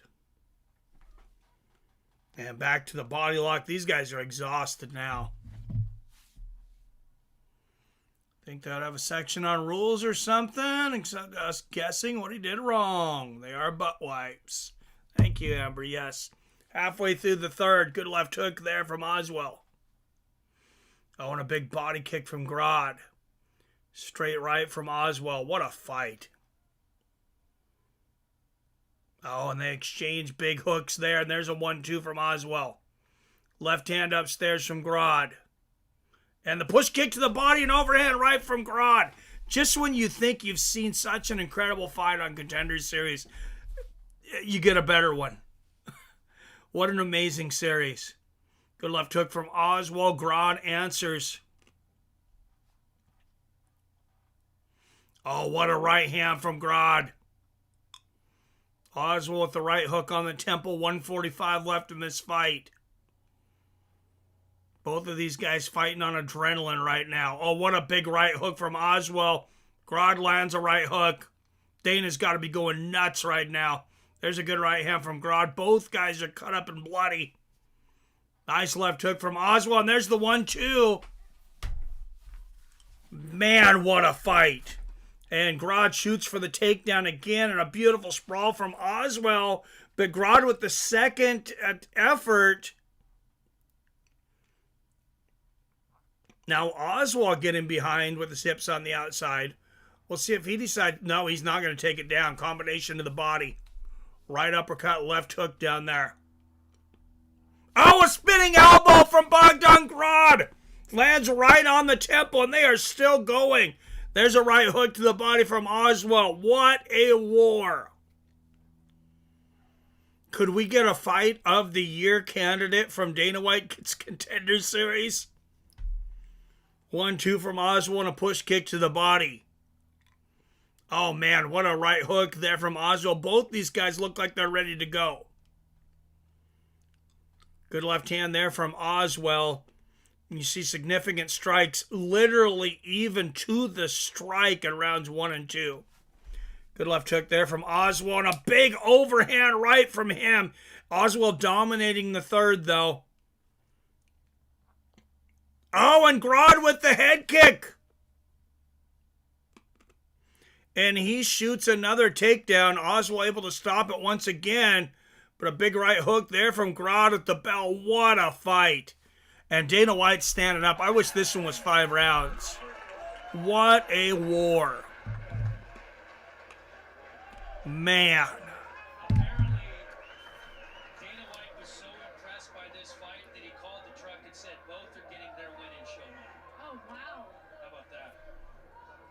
Dana just said both guys are getting their win bonus. 100% agree. I mean, how do you even judge this fight? And oh, by the way, they're normally not bonuses on the show, but he's going to give both of them an extra 5K. So second call. All right, so each guy gets an extra 5K. What a fight. Look at that face. Look at that cut now. Man, just 15 minutes of highlights. What an absolute war. These guys got in each other's face. And when Grad tried to get momentum, it was on Aswell. Forward. I'm going to say 29-28 Oswell, but it's hard to see.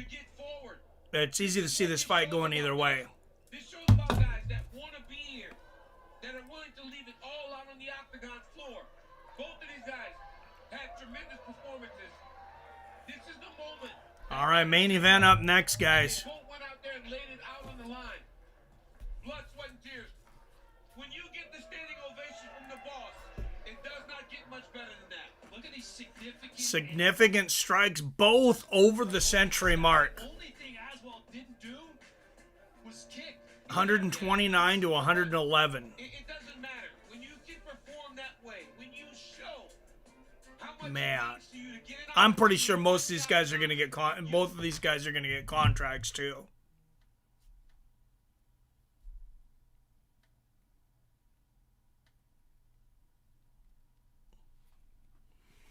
All right, let's listen to the decision. UFC card, the future is bright for both of these young men. Here's Justin. Ladies and gentlemen, after 3 rounds, we go to the judges' scorecards for decision. Judge Bell scores about 29-28 Aswell. Judge Bird scores about 29-28 Grad. And Judge Montalvo scores about 30-27. No surprise. Oh, that's... So Bogdan Grad gets it. I don't see how you give Bogdan the 3rd round, but definitely one that could have went either way. I thought Aswell won the fight. I thought Aswell did enough in that 3rd round. I agree with DC. I thought Oswell won the fight too. That's my opinion of how good I thought both of them did. Because I did think Bogdan Grad did a good job. But I thought that 3rd round, man, you saw it, Hellcat. That kid landed 70 punches in the 3rd round, and it looked like Grad was the one starting to slow down as the fight went on. But I can't take away from that he had some great moments.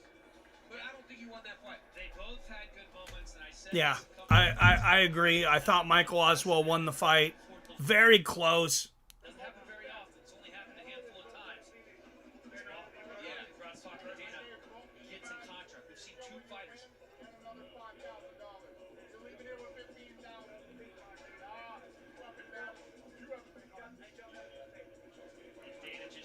He just told Bogdan Grad, you're leaving here with $15,000.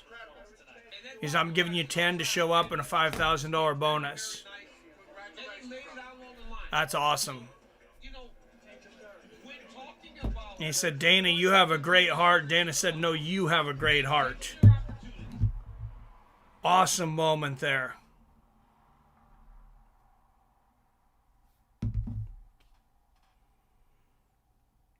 Oh, look at that elbow. That right elbow is what cut Oswell's face open. And then that jump kick. I mean, it's hard to argue too much with this fight going either way. I was surprised by the 30-27 for Grad because I thought Oswell dominated the 3rd round. But, you know, this is our sport. When they ask, what does it mean to show up on the Contender Series? Unbelievable performance. Thank you very much. I appreciate it. For the first time in Contender Series history, Dana White called the truck before the announcement was even given. First time in Dana White Contender Series. Both of these guys are getting their show, and you're getting an extra bonus as well. How good does that feel? That feels great, and I want to say I'm very happy for Michael that he's also getting the contract. So they're both getting contracts. They're both getting bonuses. Never happened in 8 seasons. Over 80 shows of Dana White Contender Series. Guys, I was sitting there watching it going into the 3rd round. I'm like, this is the best Dana White Contender Series fight I've ever seen. And apparently Dana agrees. Giving us a present just... All right, guys, we're going to put the vote up, but don't worry about voting yet because we're going to go through the specs on each fighter. Key in this fight, getting right into his face and staying there. Yes, this is why before the fight I showed him no shake hands because I didn't want to be disrespectful. What? When I start the fight full speed and he doesn't know. What would it mean to you to call yourself a UFC fighter? I know you have a new fiance as well that would be celebrating with you. Yes. My fiance, Andrey, is one of my biggest supporters. I love her, and I'm very happy to... I'm surprised that one wasn't the main event, especially being the odds as close as they were. But our main event is coming up next. An absolutely legendary fight. Congratulations. I have a feeling I'll be talking to you again tonight. Thank you so much. Guys, we'll send it back to you. Just the 4th time he's... All right, more middleweights up next for the main event.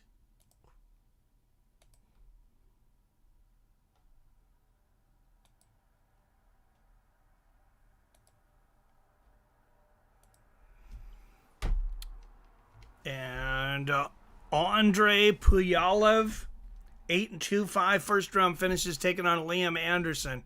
Check out Liam Anderson first, 29 years old, 6-2. They call him the White Widow. 2-0 as an amateur. Both wins coming by way of submission. came out of, he was in ring combat. Last 2 fights, he was in LFA. So that's a big sign. 3 out of the last 4, actually, too. Also got a win over at Cage Fury Fighting Championships. Two fights over there, 1-1 there. But those are the kinds of organizations you want to see that these guys have been in. Cage Fury and LFA, both really respectable promotions. White Widow finishing every one of his wins, 6-2. Like I said, 2 knockouts, 4 submissions. Been knocked out once, lost his only decision. So he was knocked down his very first fight ever, actually, against Thomas Powell, 21 seconds. Hard to really... It was in 2018. It's hard to really know what to think of that. I haven't seen him knocked out since. So let's go to Andrey Pulyaev. Andrey, 8-2, finished all but one of his wins. He's also been finished once. 1 knockout, 5 wins by knockout, 2 by submission, 1-1 in decisions.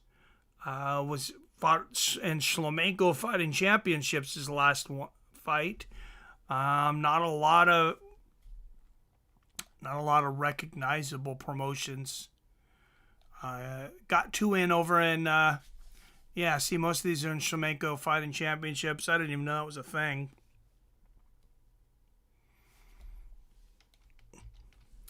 So what do the odds makers think?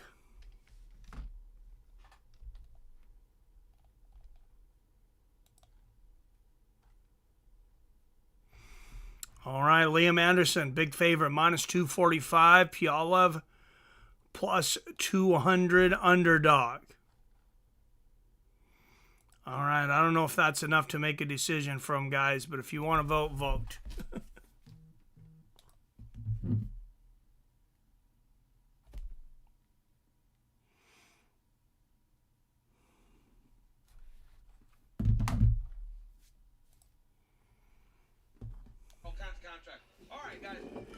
There's our power ranking so far. Malcolm Wellmaker, number 1, agreed. Number 2, Bogdan Grad. Number 3, Marco Tulio. Number 4, Nick Piccininni.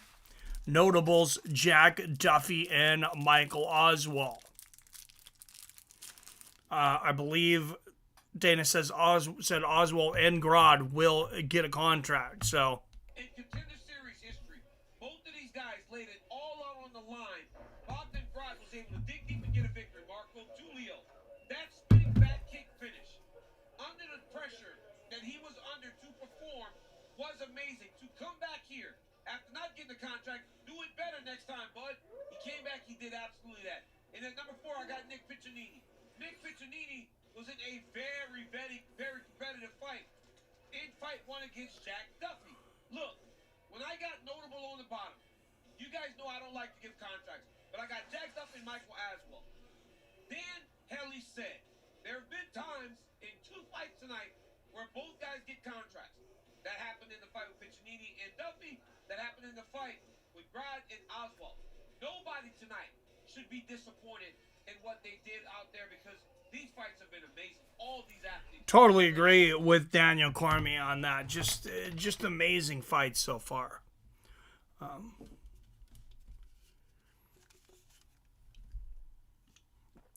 And 2 hours into this one, as I mentioned, 5th annual Fights with Friends at Fantasy Football. The link is at the top of the screen. Only 3 spots left for anybody that wants to play. It's 10 teams this year. I kept it private until tonight because I knew there was only 10 spots and 3 more spots left. So anybody that wants one, if they weren't here, too bad. They should have been here. All right. Andrey Pulyaev, Liam Anderson up next at middleweight.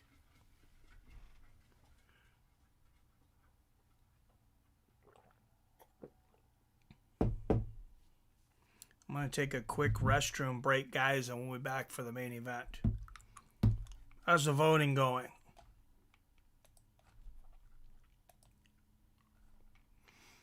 All right, don't forget to vote, Anderson or Pulyaev.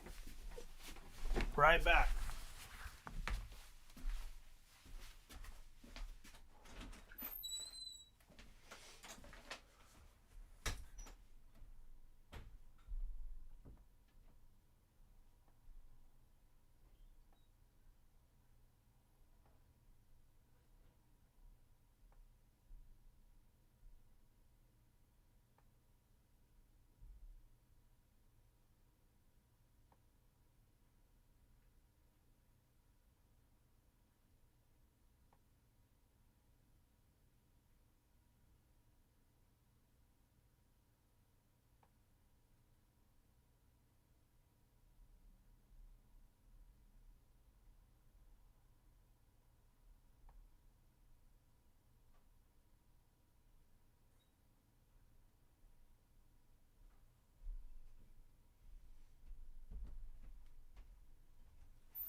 I'm gonna take him out.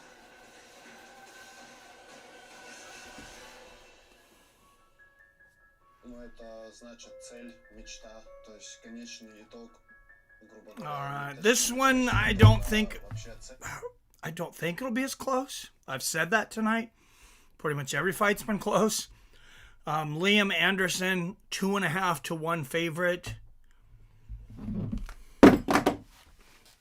He should get it done. That doesn't mean he will.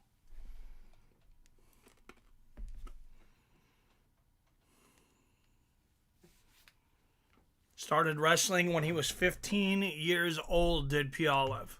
So all my friends in the classroom went to an MMA gym and decided to start training. So from that time up to now, I've loved this process. I spend all of my free time that I have training. Of course, I've suffered some sacrifice in my life. I think most people practicing sports at some point have a moment where they have no money. Sometimes maybe you don't even have a place to live. I spent those times in the gym. I think the most important thing to remember is even though it's a difficult time, you still have a goal to reach. To train and do your best is the only way to achieve it. I love it.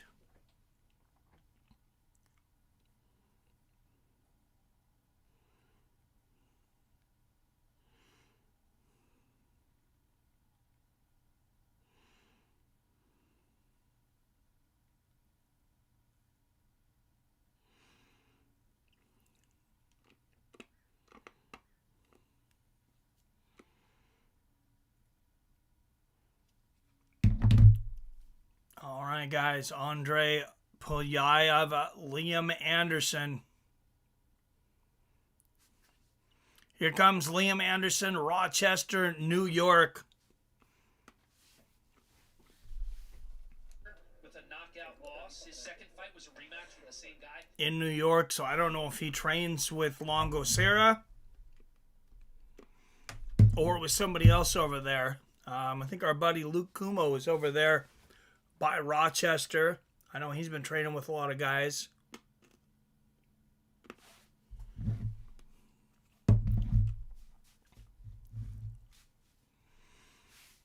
Anderson, Liam Anderson, he's the favorite to win, and by decision is plus 450. That tells you they are expecting a finish.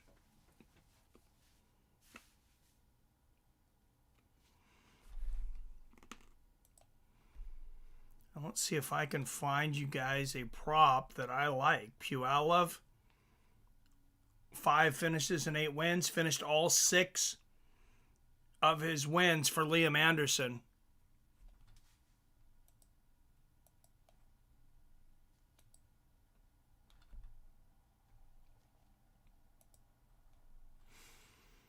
And like I said, Anderson is a big favorite here.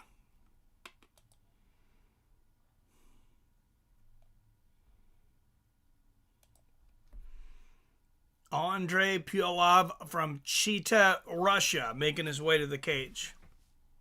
No, I didn't call Russia cheetahs. They called them cheetahs.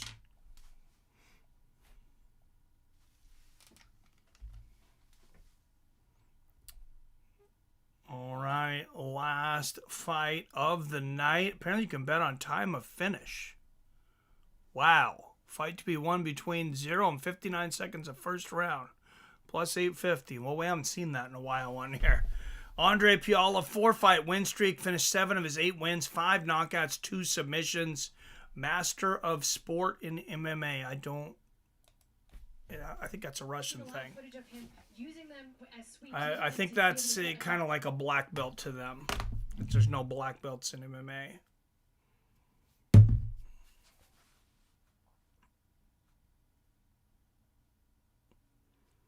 All right, both contestants are in the cage. If this fight's anything like the last fight, should be a great one.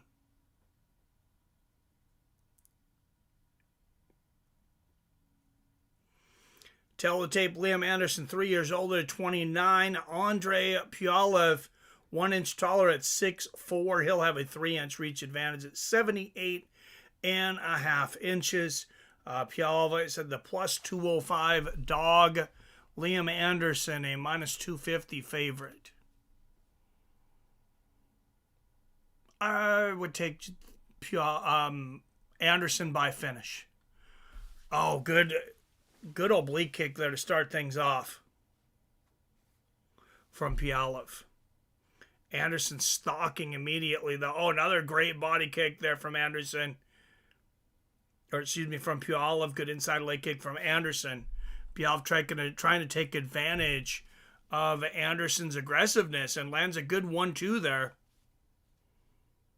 Anderson, you can tell he's got this attitude that he just expects to come in here and walk right over Pulyaev. Not sure that's going to be the case. Oh, and see, betting even 50-50. I'm going to be the tiebreaker again, I guess. I'll take Anderson.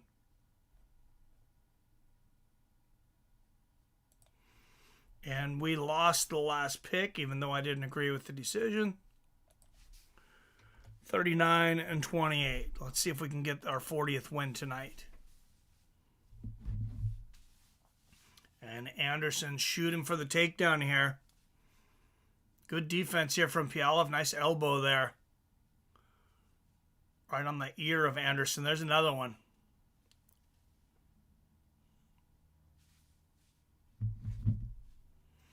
How many of you remember when Kimbo sliced the ear of, oh God, what was his name? James? I can't remember his last name, but I think it was on Elite XC. And he just like elbowed a piece of his ear off. His cauliflower ear broke off and they stopped the fight. Anderson in the clinch up against the fence here. Pulyaev lands a sneaky little uppercut there. Anderson having a hard time getting Pulyaev to the ground, though. There's a good knee to the body from Pulyaev.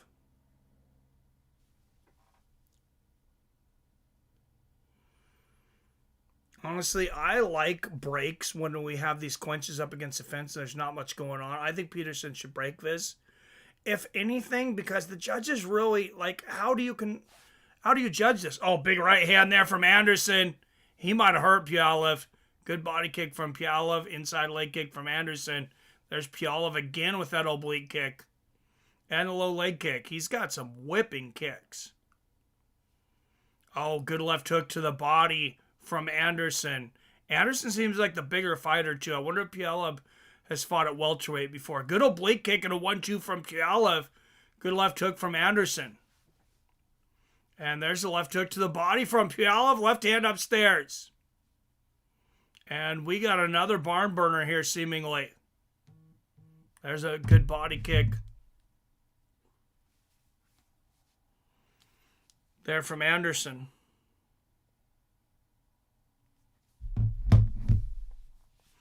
Low leg kick lands from Anderson.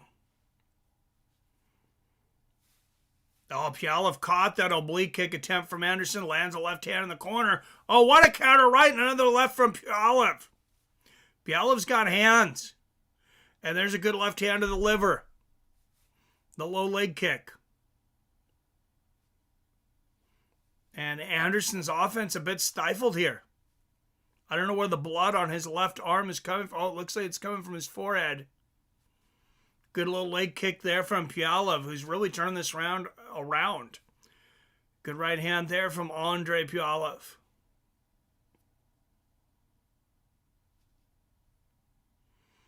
The low leg kick from Anderson. Right hook to the body from Anderson. You see significant strikes, though. Pulyaev dominating this round. Good push kick to the body from Anderson. Oh, there's a good right hand from Anderson. Well, he's dominating as far as significant strikes. Oh, Pulyaev lands a head kick and the left hand, and there's a big right hand from Anderson. Wow, these guys are exchanging brutal shots. That was a brutal inside leg kick a moment ago from Anderson. Oh, and there's the left and the left hook behind it for Pulyaev. Right hook there. Anderson firing back with the left hook of his own. Another straight right from Pulyaev and a left hook. Anderson's hurt. And he comes back with a 1-2. And Anderson's going to tie up here for a moment. He drops levels, grabs the single leg, 5 seconds left in the round. It looks like this is probably where we're going to end it. And that's it for the first round. I would say the underdog, Pulyaev. Great first round. Let's go into the corners. You're sitting in front of him way too fucking much. Okay? Keep that foot on the outside. I need your jab, lead hook moving at all times. Okay? And let's look at the live odds. 5 times. We need to capitalize on these against the fence. Throw that kick if he touches if you don't feel like you can close the distance. There's water. Okay. Live odds, Pulyaev now the minus 270 favorite. Liam Anderson plus 200 underdog. So the odds are basically completely swapped.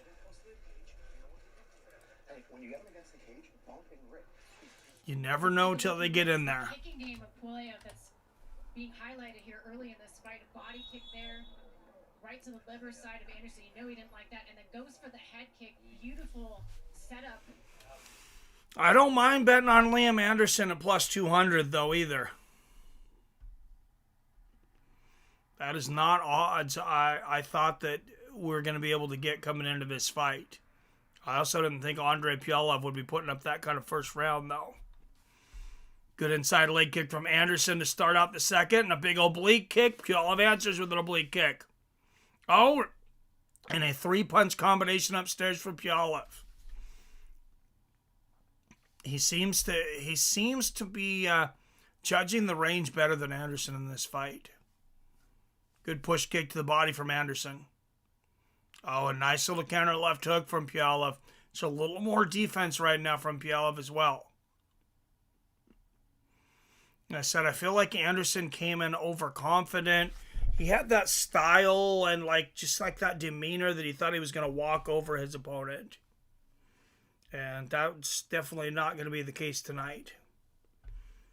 Anderson dropping levels, couple of elbows get through for Pulyaev, and he's finally able to spin Pulyaev down, but Pulyaev bops right back up. All right, 5 in the chat. Don't forget to hit that like and share.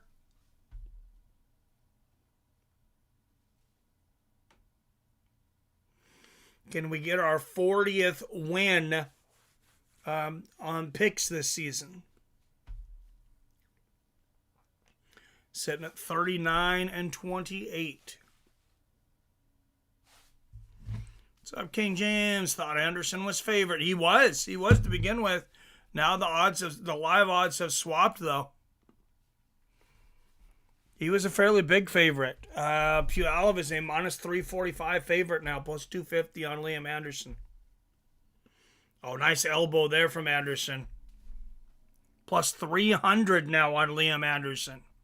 Minus 425 for Pulyaev. I might take a chance and swing at a plus 300 on Liam Anderson. He's got power. Oh, beautiful oblique kick again from Pulyaev, though. And there's a 1-2, and Anderson might be hurt again. Oh, that left hand snapped his head back. There's a left hook. Anderson taking a lot of damage right now. And Pulyaev seems to be in the zone.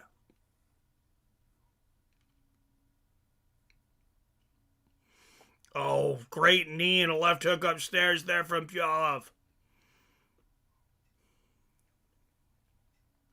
And Anderson goes for the head kick, goes off balance, and falls over. Pulyaev on top.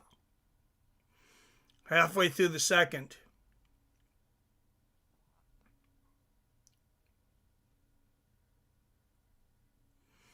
Oh, what a counter left hook backing up from Pulyaev.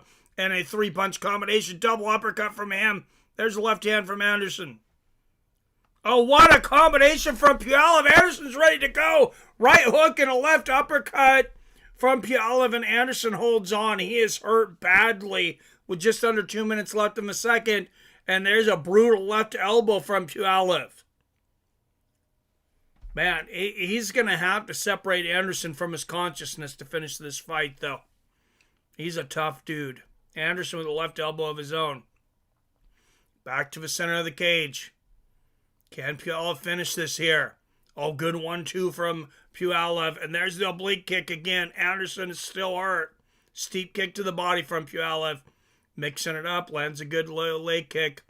And there's an overhand right and a straight left lands for Anderson. Oh, what an elbow from Pulyaev. And look at the hip throw from Anderson. A beautiful Ogoshi. And Anderson ends up on top, right up against the fence. This is the best position he's had on the ground in this fight. Let's see what he's able to do with it. A little under a minute left.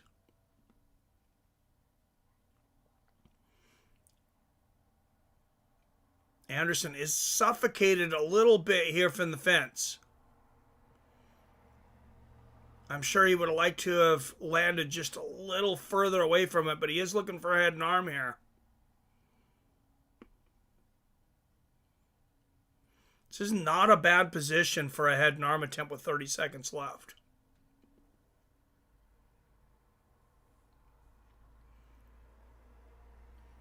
Oh, and here come the right hooks around the corner from Anderson. And a big combination. What a back and forth fight.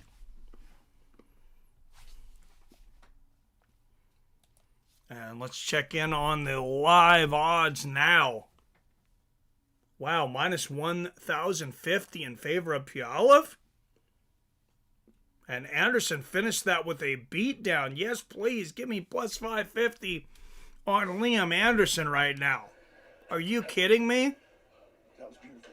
If we get to that situation, you can't pass, you have to throw elbows. Anderson came back and won that round. All right, listen. Yeah, these odds makers are way off right now.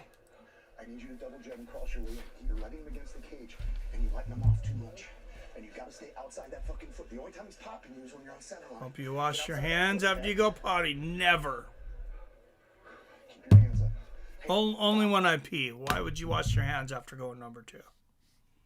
Not necessary. You just wipe it off on the side of your leg and go on with your day. Oh, sorry, that was disgusting. Oh, that beautiful floating left uppercut from Pulyaev. Real man like, oh my God, no. Apparently I'm not a real man then. That's disgusting, King James. Robert says only if there's corn on them.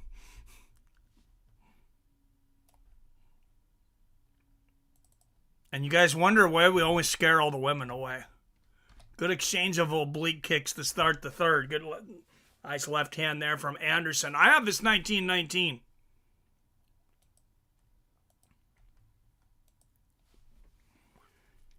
And Pulyaev still a big favorite at minus 425, but odds starting to come down to earth a little bit. Plus 300 on Liam Anderson. Man, if you'd have taken that plus 550 on Liam, if you got a chance to get that plus 550 on Liam Anderson, I hope you took it. That's ridiculous. 420 left here in the third, and a big left elbow, and 3 right uppercuts from Anderson. There's a left hook from Pulyaev. Pulyaev might be gassing a bit, though. I thought he had a chance to take Anderson out in the last round. Excuse me. Anderson recovered. Good 1-2 there from Anderson. Flick away. Oh, my God. That's hilarious. Oh, good double left hook there from Pulyaev, and a right and a left hook. Pulyaev doing everything in his power to take Anderson out of here tonight. And Anderson comes back with a left elbow of his own. What a war. Oh, and there's a good jump left hook, an elbow from Anderson, left elbow and a right hook from Pulyaev. This is just an amazing battle here at middleweight. Oh, and Anderson pulls standing guillotine. He might have this. This is deep. This is deep. Pulyaev giving everything he's got to get out, and it looks like he is. He's out. Wow, I thought Anderson might have that. And now Pulyaev on top. Anderson might have let it go for fear he was going to burn his arms out with 3 minutes left in the fight. Big elbow from the top from Pulyaev. And another elbow. And for me, whoever wins this round wins the fight. If it goes to the cards. So Pulyaev being on top right now is a big advantage. Oh, another big elbow from Pulyaev. Elbows from the bottom from Anderson.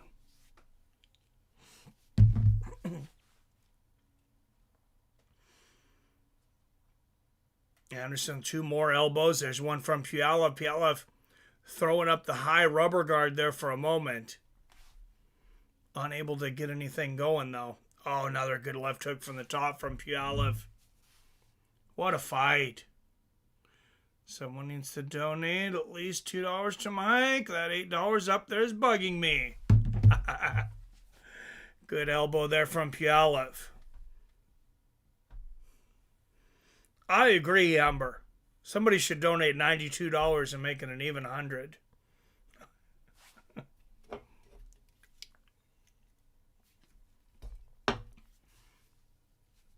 Short elbows from the top here of Pulyaev, and Anderson just in a pool of blood right now. There's been so many bloody fights tonight.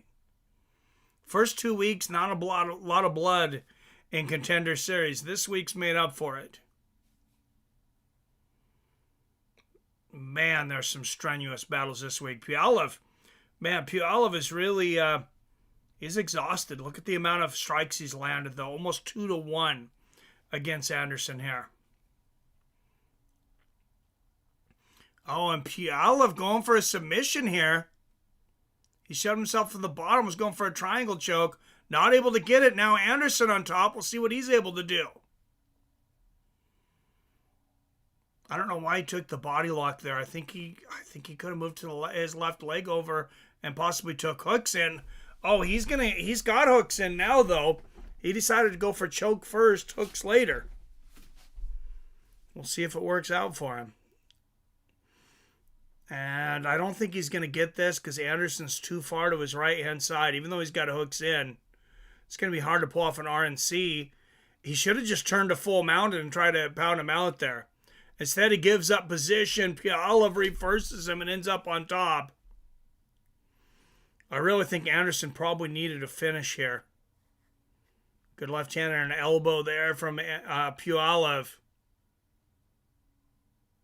Anderson trying to get to his feet, but he's running out of time. 5 seconds left. He gets there. Pulyev's got the body lock, though. Probably going to put him right back down, and that is it. This may be the most impressive performance of his career. Wow, what a performance from Andrey Pulyaev. You watch him compete, you watch the level of competition he was facing, and at times he did not look like he did tonight. I mean, he did a much better job of defending takedowns. All right, 29-28, Andrey Pulyaev. I don't think this is a hard fight to judge. I voted Anderson. I mean, the left hand was landing. The striking of Pulyaev was incredibly impressive, but the takedown defense. Let's take a look at these. That oblique kick again. Beautiful oblique kick from Anderson, but Pulyaev was just a buzzsaw from bell to bell. Outclassing Anderson, but Anderson trying to push forward, trying to create grappling scenarios. Pulyaev with a big uppercut there. An elbow. I mean, he just did a tremendous job of varying his targets, varying his weapons. And Anderson just completely shut down on the feet. So, looks like 3-2 for the favorites this week.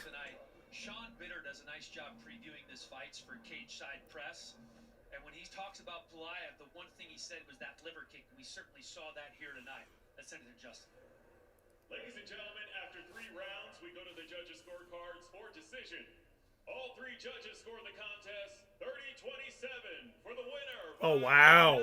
30-27. Well, they got the right winner. I thought it was 29-28, but hey, I'll go with it. They got the right guy. I have no doubt they got the right guy. 9-2 on his career. Dana and the boys walking back to make some. Obviously, they have no doubt they got the right guy, since they all gave him every round. And Dana White's going to head to the back and decide who gets the contracts. Even in the decisions, right, we saw high-level fighting. Yeah, I think we had at least 4 contracts tonight. What about you? What do you think? I think we're going to see for the first time in a while. We might see 5 or 6 contracts. I think we're gonna see we will see a loser get a contract. Yeah, the props paid tonight.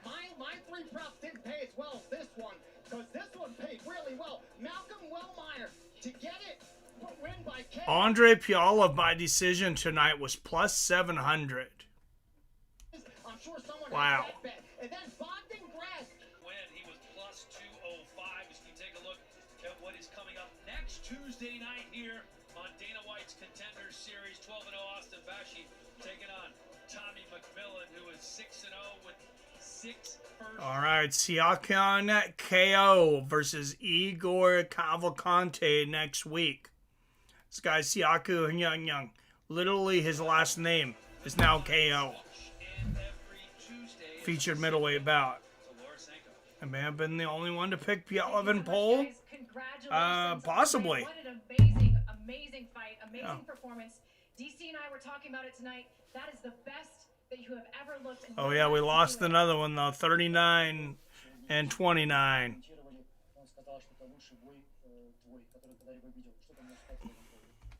Я могу сказать только то, что это еще не максимум, который я могу показать. 5-fight win streak now for Andrey Pulyaev.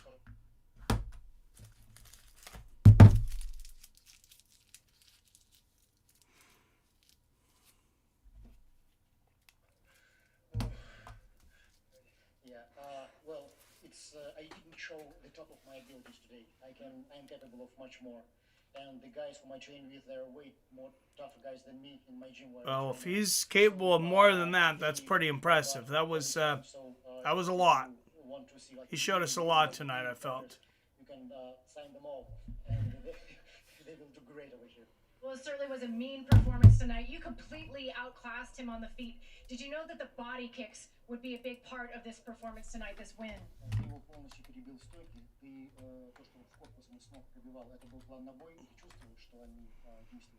All right, call-ins tonight, 425-791-8730.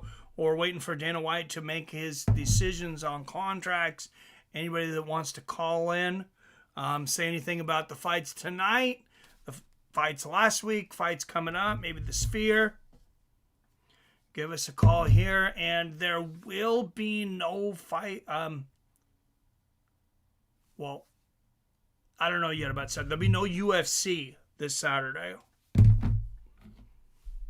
foot, and I can feel that pretty soon I will have a sore rib cage. So he did an amazing job himself. It was a tremendous performance and a very difficult fight. What is your message to Dana White as he is back there making decisions about your future right now? Какое бы ты хотел передать сообщение Дэну Уайту, который сейчас принимает решение по поводу того, дать контракт, в частности, или нет, по поводу этого боя, который был такой хороший и мощный? Ну, раз вы уже не раз сказали, то, что был бой классный, хороший и зрелищный, поэтому я думаю, Дана Уайт, долго не думай. Пожалуйста, подписывай меня. И если так уж вы говорите, что бой самый лучший на сегодняшний вечер, то дайте бонус. Well, you yourself, Laura, mentioned a couple of times that it was a good fight. So, Dana, please don't think too much about signing me. Just please give me the contract. Don't think too much about signing me. Just give me the contract. Oh, that's funny. I wouldn't mind against the bonus. It was a great performance. I hope to be speaking to you again tonight. Congratulations. Guys, we'll send it I back to think you will be. All right, Laura, thank you very much. Win number 9 of Andrey Pulyev's career. Is it enough? Of course, not a lot of fighters that don't get a finish get a contract. Very rare for one of the losers to get a contract. I think we're going to see that for the first time this season, though. Our first finish of the night in the second fight of the night. It was a first-round knockout. Yeah, it was a first-round knockout. You know, when you talk about Wellmaker, he's not a guy that had viral moments before, but on the biggest stage that he's ever been on, he came out and he did exactly what he said he was going to do. He looked calm. All right, let's go through the results from tonight. That was willing to engage with him, and now you know that when you engage with Wellmaker, you find yourself flat, face down on the outside. All right, started out with Nick Piccininni against Jack Duffy. Very close loss, split decision. If I remember right, I actually think Jack won that one. Second fight Malcolm Wellmaker with a quick knockout. Okay, here's our contracts. It didn't take you very long tonight. What'd you see? No, so let's start with the first fight. This is a tough one for me because I completely disagree with the judges. I do not think that Nick won the fight. Significant strikes. I agree. 76-32. Leg kicks 18-0. Did way more damage in the fight than Nick did. So here's what I will. There's no doubt, Nick, you're a talented guy. You're a very talented guy. If you both agree, I would love to rematch you two on episode 10 of the Contender Series. So you they're guys do a rematch in here. I think that's the fair thing to do. they're gonna rematch the last week of Contender Series. Then we do it. So talk to the boys and we'll get it figured out one way or the other. Next fight, Malcolm.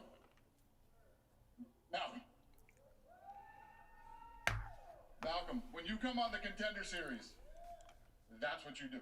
That's exactly what you do. You're 8-0.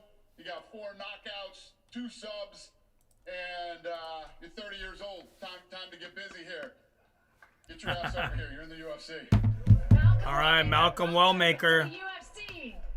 First contract tonight, Malcolm Wellmaker. All right, we got Marco. This is his second win in the Contender Series. You looked very impressive tonight. I'm sure you guys probably said this 300 times, but I guess that's the first spinning back kick finish in the Contender Series history. You're 12-1 now. You're going to get your shot, buddy. Get over here, Margo. So there's 2 contracts. No surprise there. All right. Marco Tulio spinning back kick, 238 of the second round.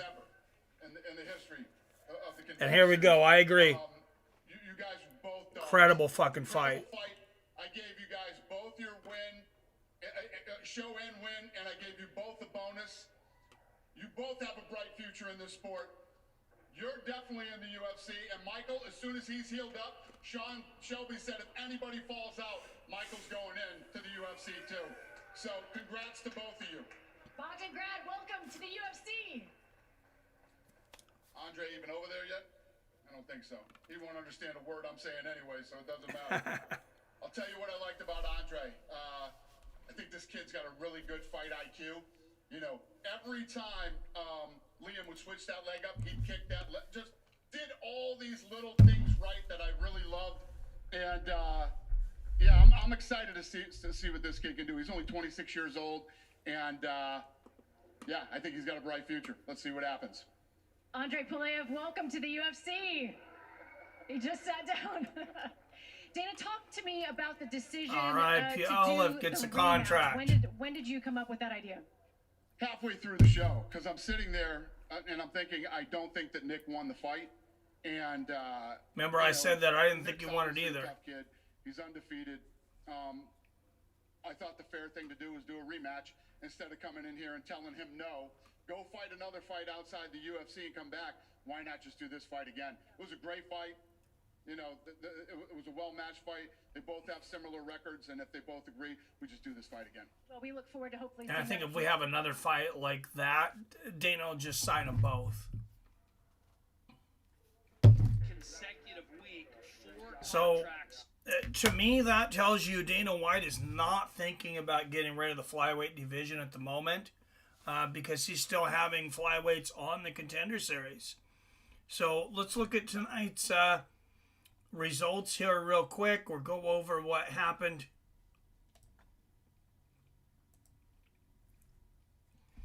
Started out with that barn burner. Nick Piccininni and Jack Duffy. As we mentioned, I mentioned, Dana mentioned, we thought it went the wrong way. I thought Jack Duffy won it. Dana agreed. They're going to do it again in the last show of the year of Dana White Contender Series. Malcolm Wellmaker, 30 years old, ready to start his career at bantamweight. Got an impressive first-round knockout, 229 in the first round. He's in the UFC. That was his first contract. Marco Tulio gets a contract for a second-round knockout, spinning back kick and punches. Bogdan, Grad, and Michael Oswell. I mean, man, as Dana said, Probably the best fight in Dana White Contender Series history. Both guys get Bogdan Grad gets a fight immediately. They said they're going to look for a fight in case somebody falls out with Oswell. And then Andrey Pulyaev coming in here, pretty good underdog, 2.5 to 1 or so. Liam Anderson seemed to walk in with the attitude that he was going to walk over this kid, and he paid the price. Andrey Pulyaev really handed it to him, and it showed on the scorecards. 30-27 across the board for Pulyaev. All right, guys. Thanks for tuning in. Don't forget, if you haven't signed up for the fantasy football yet, there's just 3 spots left. Draft isn't until next week. As always, I love you. I respect you. And I'll see your fine asses next time.